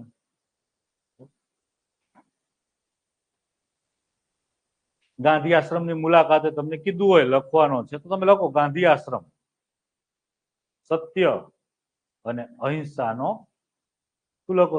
સાક્ષાત્કાર કરાવતું સ્થળ. 2 જેમ કરી દો પછી લખી દો એટલે થઈ જાય તમારું જેમ પદ્ધતિ. તો કહી શકો છો ગાંધી સત્યાગ્રહ આશ્રમ અથવા ગાંધી આશ્રમ, ગાંધી વિચારોનું વિચાર કેન્દ્ર. જેમ કરો પછી લખી દો. કરી શકાય છે આ રીતે. આ તમારી જેમ પદ્ધતિ, પ્રાસ પદ્ધતિ. અલંકાર તો ભણીને આવ્યા છો ને? હા, નથી ભણ્યા? અલંકાર, વર્ણાનુપ્રાસ, શબ્દાનુપ્રાસ, આ બે અલંકારથી જ્યારે તમારા શીર્ષકને બેસાડો છો, પ્રાસપત્તિ.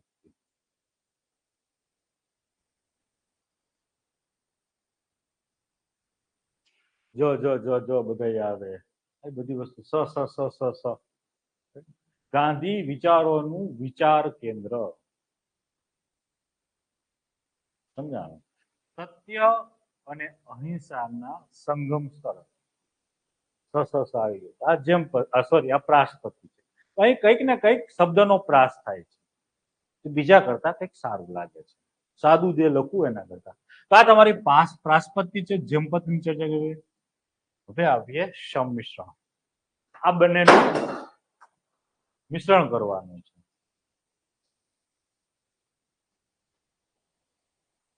એટલે તમારે જેમય કરવાનું અને પ્રાસય બેસાડવાનું. તમારું શીર્ષક ધારદાર લાગે. અને છેલ્લે આને ક્રિએટિવિટી કહેવાય. આ જે વસ્તુને આપણે કરીએ છીએ ને એક રચનાત્મકતાનો ભાગ કહેવાય.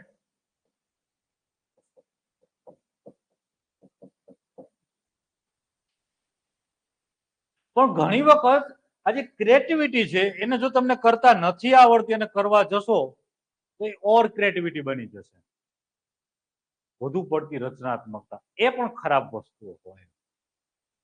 મેકઅપ જેને આપણે કહીએ છીએ કે ચહેરા ઉપર જેટલો સેટ થતો એટલો સારો લાગે, વધુ કરીએ તો શું લાગી? હા, તમને જે શબ્દ યાદ આવ્યો છે એ જ વસ્તુઓ કહું છું. સમજાણું? એટલે કે જે સારી વસ્તુઓ લાગે એટલી ગુડ તો સરળીકૃત. છેલ્લે કઈ નથી આવડતું, ઓર ક્રિએટિવિટી ના થઈ જાય, વધુ પડતી રચનાત્મકતા ના થઈ જાય, તો જે વસ્તુ ઉપર આપ્યું હોય શીર્ષકમાં, સિંધુ ખીણની સભ્યતાનું અથવા પ્રાચીન સભ્યતાનું મહત્વપૂર્ણ સ્થળ ધોળાવીરાની મુલાકાત. સમજાઈ ગયું? એકદમ સાદું સીધું ને સિમ્પલ. તો આ રીતે લખી દેવાનું. ત્યારે એવું વિચારી લેવાનું કે સિમ્પ્લિસિટી ઇઝ અલ્ટિમેટ બ્યુટી. જો રચનાત્મકતા ક્રિએટિવિટી નથી આવડતી ત્યાં. એટલે આ તમારે જે શીર્ષક કરવાની ચાર પત્તી છે, જેમ પત્તી સમજાઈ ગઈ છે બધાને? ધીમે ધીમે કરતા રહેશું વધારે તમને ખબર પડશે. પછી પ્રાસ પદ્ધતિ કે આ વર્ણાનુપ્રાસ અને શબ્દાનુપ્રાસ અલંકારનો સંગમ અથવા બંને ઉપયોગ કરીને તમારે કરવાની છે. પછી સંમિશ્રણ, જેમપત્તિ અને પ્રાસપત્તિનો ભેગો અહીંયા તમારે ઢાળવાનું છે. અને સરળીકૃત કઈ નહીં આવડતું તો આ રીતે સાદું સીધું સરળ લખી દો. આ ચાર પદ્ધતિ તમારે શીર્ષક લખવાના છે.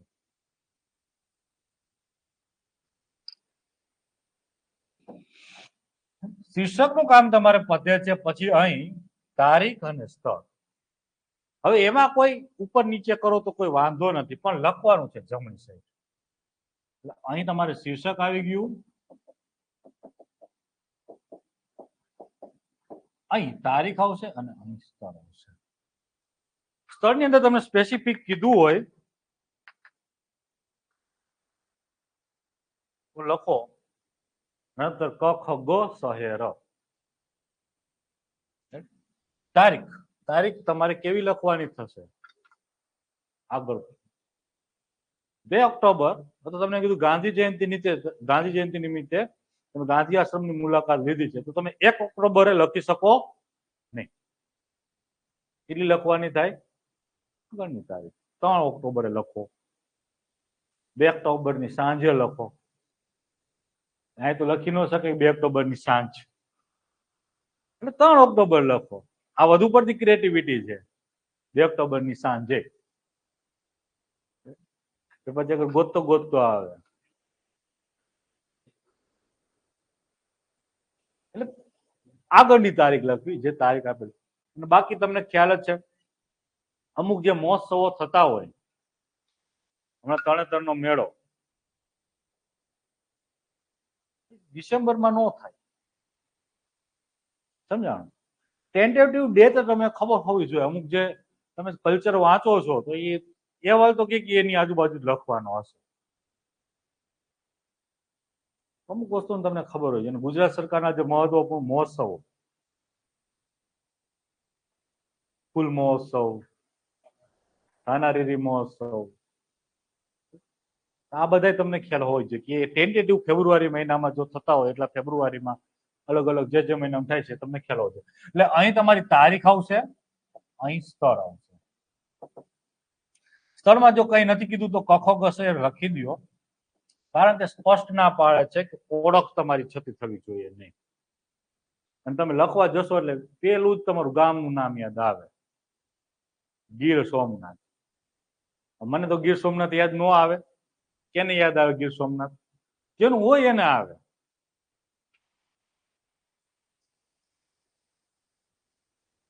એટલે ના પાડે છે સ્પષ્ટ પડે, કોઈ પણ પ્રકારની ઓળખ છતી થાય એવું કઈ લખાણ કરવું નહીં. તો આપણે કખોગ શહેર અને સ્પેસિફાઈડ કીધું હોય કે આ શહેરની મુલાકાત લીધી છે તો એ શહેરનું નામ લખી શકો છો.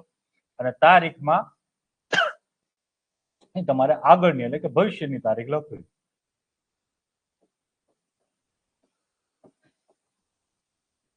તારીખનું જે ફોર્મેટ છે એ કંઈક આવું રાખી શકો છો. 6 જુલાઈ 2024 આ કખોગ શહેર. અહીં અલ્પ વિરામ, અહીં પૂર્ણ વિરામ લીખો. સાહેબ યાદ રહી જાય, લખવાની જરૂર જ નથી આવું કઈ.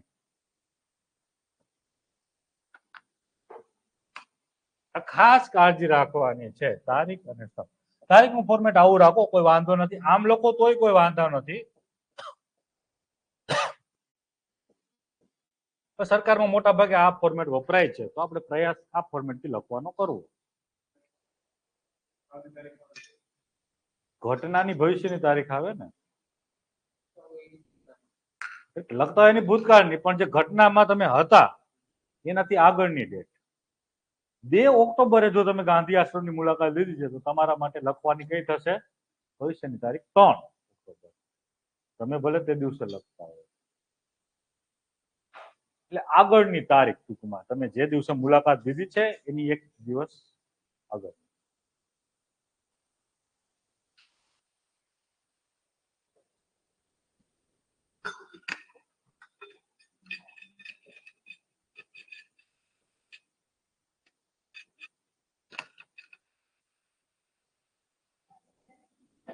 હા, બને તે શક્ય ત્યાં સુધી ગુજરાતીમાં જ આંકડાઓ લખો. આ પછી આવું ના કરતા કે મગજની અંદર તમે નાનેથી ઇંગ્લિશમાં લખો છો આંકડા, પ્રયાસ કરો કે ગુજરાતીમાં ઢાળી શકો છો આંકડા. પછી આવું ના થવું જોઈએ.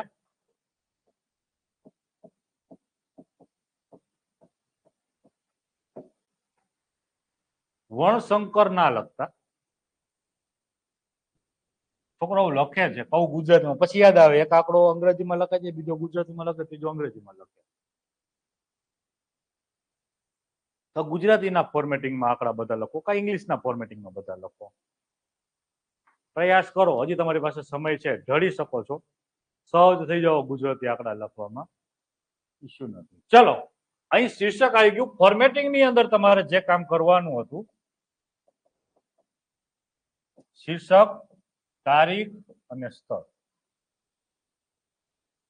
સમજાઈ ગયું ફોર્મેટિંગને કઈ રીતે ઢાળવાનું છે. આ તમારું પેજ છે. અહીં શીર્ષક, તારીખ, સ્થળ જમણી સાઈડ 3 પેરેગ્રાફ આવી જશે આમાં. હવે આવીએ કન્ટેન્ટ. કન્ટેન્ટની અંદર તમારે જે કામ કરવાનું છે એની અંદર સૌથી મહત્વની વસ્તુ છે ડાયવર્સિટી, કન્ટેન્ટની વિવિધતા.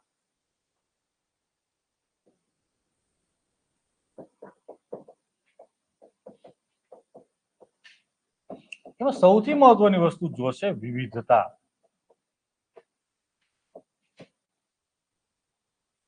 શું જોશે? બધાય તરણેતરના મુલાકાત તો લેતા જ હોય. પેલું તમે વાંચ્યું છે ને એટલું વાંચ્યું છે, પણ એને કઈ રીતે ઢાળવાનું છે, કઈ રીતે ગોઠવવાનું છે, એને વિવિધતા કહેવાય. તો કઈ રીતે દેખાડો કરવાનો છે એને વિવિધતા કહેવાય. આપણે એના માટે કામ કરવાનું છે. તો એના માટે થઈને આપણે જે 6 ફકરાની અંદર કન્ટેન્ટને ઢાળવાનું છે એવા લેખનને એ જોઈએ છીએ.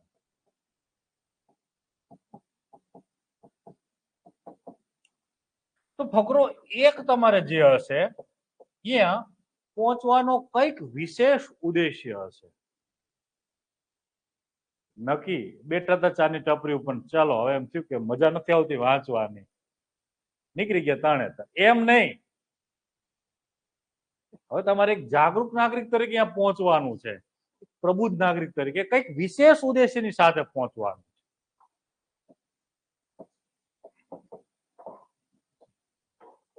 તો વિશેષ ઉદ્દેશ્યની અંદર પ્રયાસ એવો તમે કરજો, અભ્યાસુ હોય, કોઈ પ્રોજેક્ટના ભાગરૂપે હોય, તો આવા કંઈક ને કંઈક વિશેષ ઉદ્દેશ્ય હોય, તમારો શોખ હોય, તમે એ વિચારોમાં રિસર્ચ કરતા હોય, સંશોધક હોય, આવી બધી વસ્તુઓના ભાગરૂપે તમે પહોંચી શકો છો. જીપીએસસી આ વખતે જે હમણાં ડીવાયએસઓની એક્ઝામ કન્ડક્ટ કરી એમાં તો તમને સ્પષ્ટ કહી દીધું, એટલે અગરની મુલાકાત લેવાની હતી. મીઠા પકવતા ખેડૂતોના જે સામાજિક સમસ્યાઓ છે, તો એમની જે સમસ્યાઓ છે એને રજૂ કરતું એવા લેખન તૈયાર કરવાનું હતું એક સંશોધક તરીકે. હવે તમને સ્પષ્ટ આપી દીધું. એટલે એ લોકો શું ડિમાન્ડ કરે છે તમને ખબર પડે છે. તમે આટો મારવા કે જેને કહીએ કે ચીલ મારવાની, અહીં તમારે એક વિશેષ ઉદ્દેશ્યની સાથે પહોંચવાનું છે. હવે જે બીજું તમારું જે અહીં લખવાનું છે એ છે ડાયમેન્શન, જેને ગુજરાતીમાં કહેવાય પરિમાણો. ચિત્રોમાં ગોઠવવાના છે.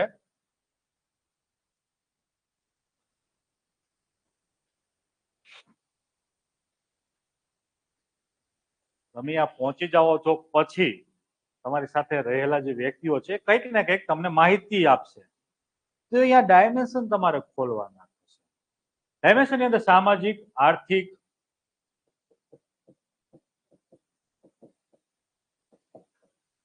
ઐતિહાસિક,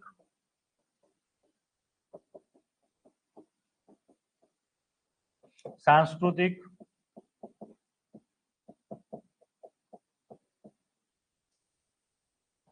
તમે ગાંધી આશ્રમની મુલાકાતે ગયા છો, પહોંચવાનો કંઈક ઉદ્દેશ્ય લઈને પહોંચી ગયા છો, સવારની પ્રાર્થના કરી લીધી, પછી તમારી સાથે રહેલા અહીં તો ભૂમિયા કરતા વિશેષ ગાંધી આશ્રમમાં તો કોઈ એનો ટ્રસ્ટી હોય, ઉપપ્રમુખ હોય, પ્રમુખ હોય, તમારી સાથે આવેલો હોય તો એની સાથે નાની ચર્ચા કરો અને ગાંધી વિચારો ઉપર એ એક તમને રજૂઆત કરે કે આવી આવી વસ્તુની ચર્ચા કરે. એ ડાયમેન્શન છે. એને કેવા ડાયમેન્શન કહેવાય? ઐતિહાસિક ડાયમેન્શન કહેવાય. તો આ રીતે તમારું જીએસ નો અહીં થોડોક ઉપયોગ કરવાનો છે, પણ ભાષા હોવી જોઈએ કેવી? સાહિત્યિક. કાલે એક સરસ મજાનો અહેવાલ કરાવીશ. આજે હું તમને ખાલી નિયમો ભણાવું છું એટલે ખ્યાલ આવી જશે તમને. આજે જે નિયમો ભણાવું છું એના ઉપરથી આવતીકાલે તમારે પ્રયાસ કરવાનો છે જાતે લખવાનો. સમજાણું? પછી હું તમને ડિસ્કસ કરાવીશ કે આનું એક્ઝેક્ટ ફોર્મેટિંગ આ રીતે ઢાળી શકાય છે. આવી ભાષામાં તમારે લખવાનું છે.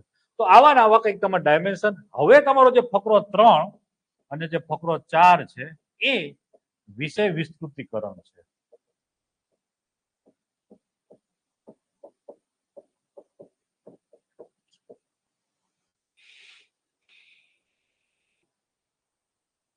શું છે?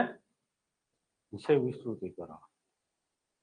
આપણે જે વાત કરી ને કે અહેવાલ લેખન કેને કહેવાય, જે આબેહૂબ વર્ણન, નરી આંખે જોયેલું.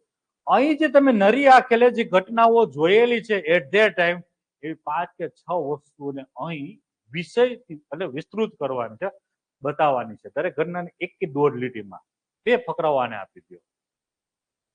ક્યારેક ચાલે, હજી તમારે જો લખવું હોય તો 5મા ફકરામાં થોડુંક લખી શકાય છે એના વિશે, પણ 6 કે 7 વસ્તુ બતાવો. એનું નામ તો આપણે કહીએ છીએ કન્ટેન્ટની ડાયવર્સિટી, વિવિધતા.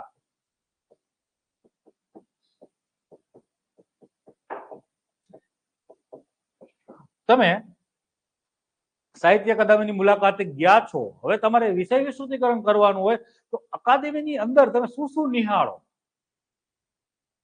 થિયેટર રૂમ હોય, પુસ્તકો હોય, લાઇબ્રેરીઓ હોવાની છે.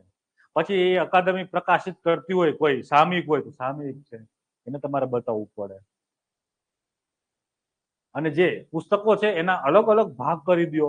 યુગ નામ સાંભળ્યા છે ને, અર્વાચીન યુગ ને, સાક્ષર યુગ ને, પંડિત યુગ ને, એ પ્રમાણે અમે અલગ અલગ સેક્શનમાં ગયા. તો આવી જે અલગ અલગ ડાયવર્સિટી છે તમારે બતાવે. સમજાય છે? કેમ લિંક કરવું એ કાલે હું તમને શીખવાડીશ. આજે ખાલી યાદ રાખો કે આટલી વસ્તુઓ આપણે એક અહેવાલની અંદર કરવાની છે. તો ત્રીજો અને ચોથો ફકરો તમારો પૂરો થઈ ગયો. હવે આવીએ પાંચમા ફકરા ઉપર.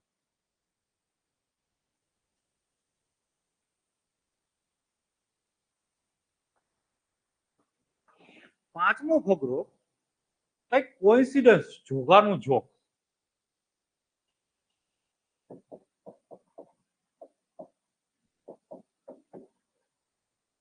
ઉભો કરવાનો છે.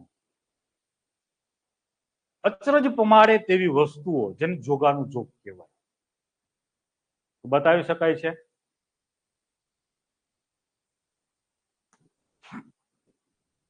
તમારે માની લ્યો કે આપણે સાહિત્ય અકાદમીની મુલાકાતે ગયા છીએ, ત્યાં કઈક કેવો સરસ મજાનો જોગાનું જોગ ઉભો કરવો હોય તો કેવી રીતે કરી શકો? તમારા કોઈ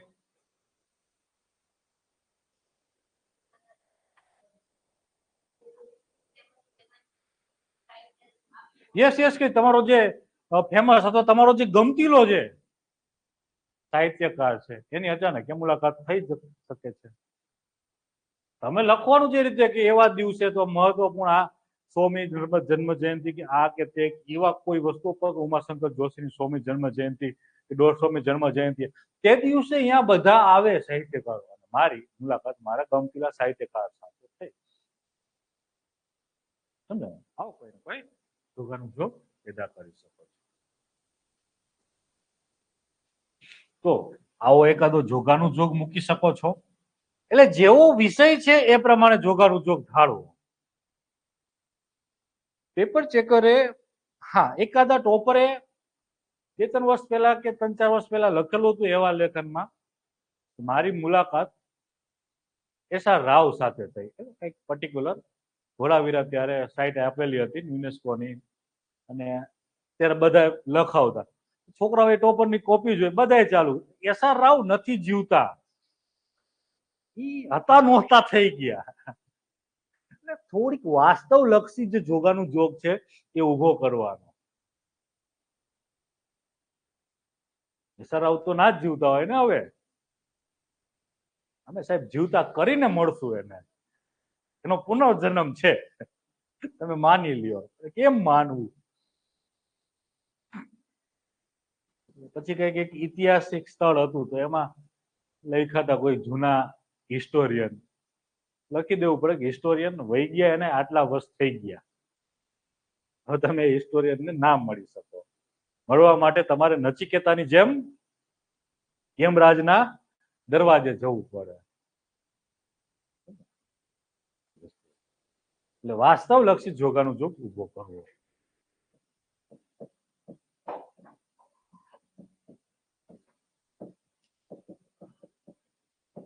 અને એક જાગૃત નાગરિક તરીકે, એક પ્રબુદ્ધ નાગરિક તરીકે, એક અભ્યાસુ તરીકે, એક સંશોધક તરીકે, એક શીખનાર લર્નર વ્યક્તિ તરીકે તમે જો એ સ્થળની મુલાકાત લીધી છે તો પરત ફરશો ત્યારે કંઈક શીખીને આવશો ને. છેલ્લે તમે જે બોધપાઠ લીધો છે ફકરા 6 માં ઢાળી દો.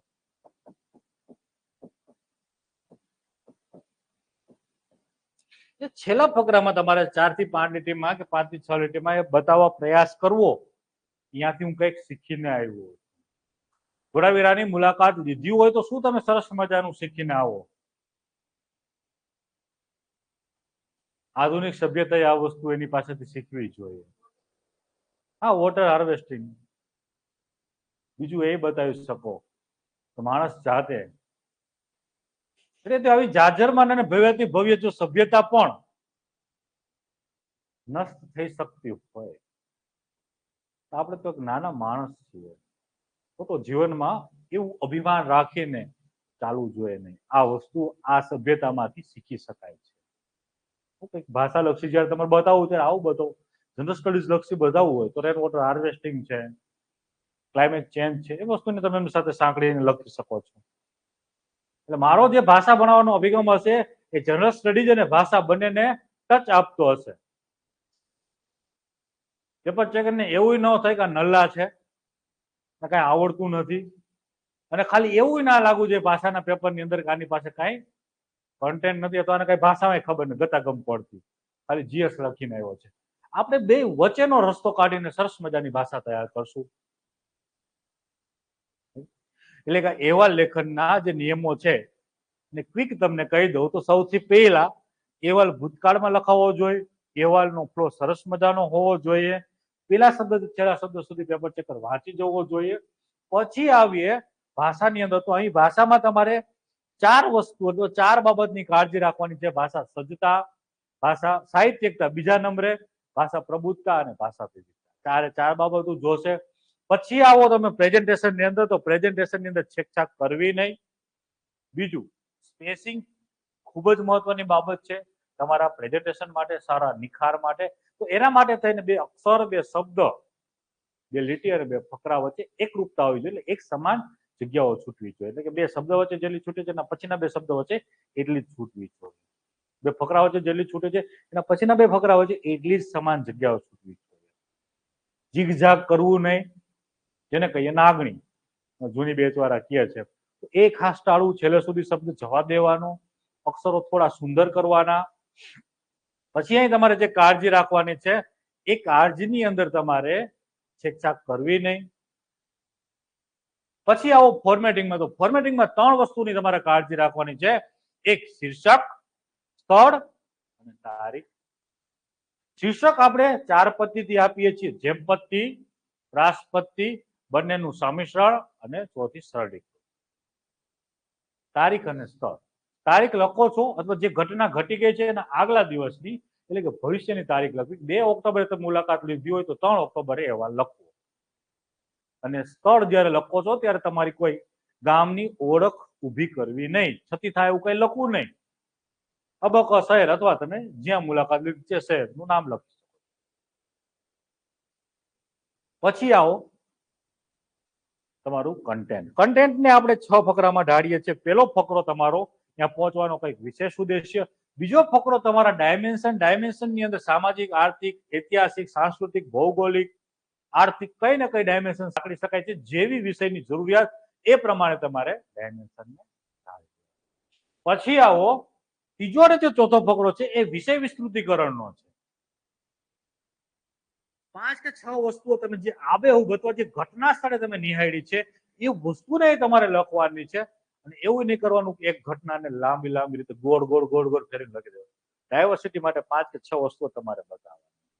એટલે આ વિષય વિસ્તૃતિકરણની વાત થઈ ગઈ. પછી પાંચમો ફકરો તમારો જોગાનું જોગ હશે, કોઇન્સિડન્સ. કોઇન્સિડન્સ તમારે પેપરની અંદર રસપ્રદતા વધારશે, પરંતુ ખાસ કાળજી રાખવાનું, કોઇન્સિડન્સ એટલે કે જોગાનું જોગ અથવા યોગાનું યોગ જો તમે બનાવો છો એ વાસ્તવ લક્ષી હોવો જોઈએ. અને છેલ્લે તમે એક પ્રબુદ્ધ નાગરિક તરીકે બોધપાઠ લઈને આવશો, એક શીખીને આવશો. આવો એક સરસ મજાનો તમારો અહેવાલ લેખન, અથવા જે 10-12 વસ્તુઓ તમને કીધી છે એની કાળજી રાખો તો અહેવાલ લેખન જે સરેરાશ છે તો કે એવરેજ ટ્રેપ છે, અહીંયાથી તમે એક્સેલન્સી બાજુ ચાલ્યા છો.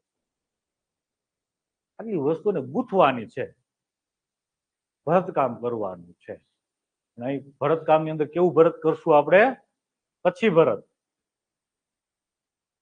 જેવી જેની જરૂરિયાત, જેવું કરી શકો છો એવું ભરતકામ કરીએ છીએ.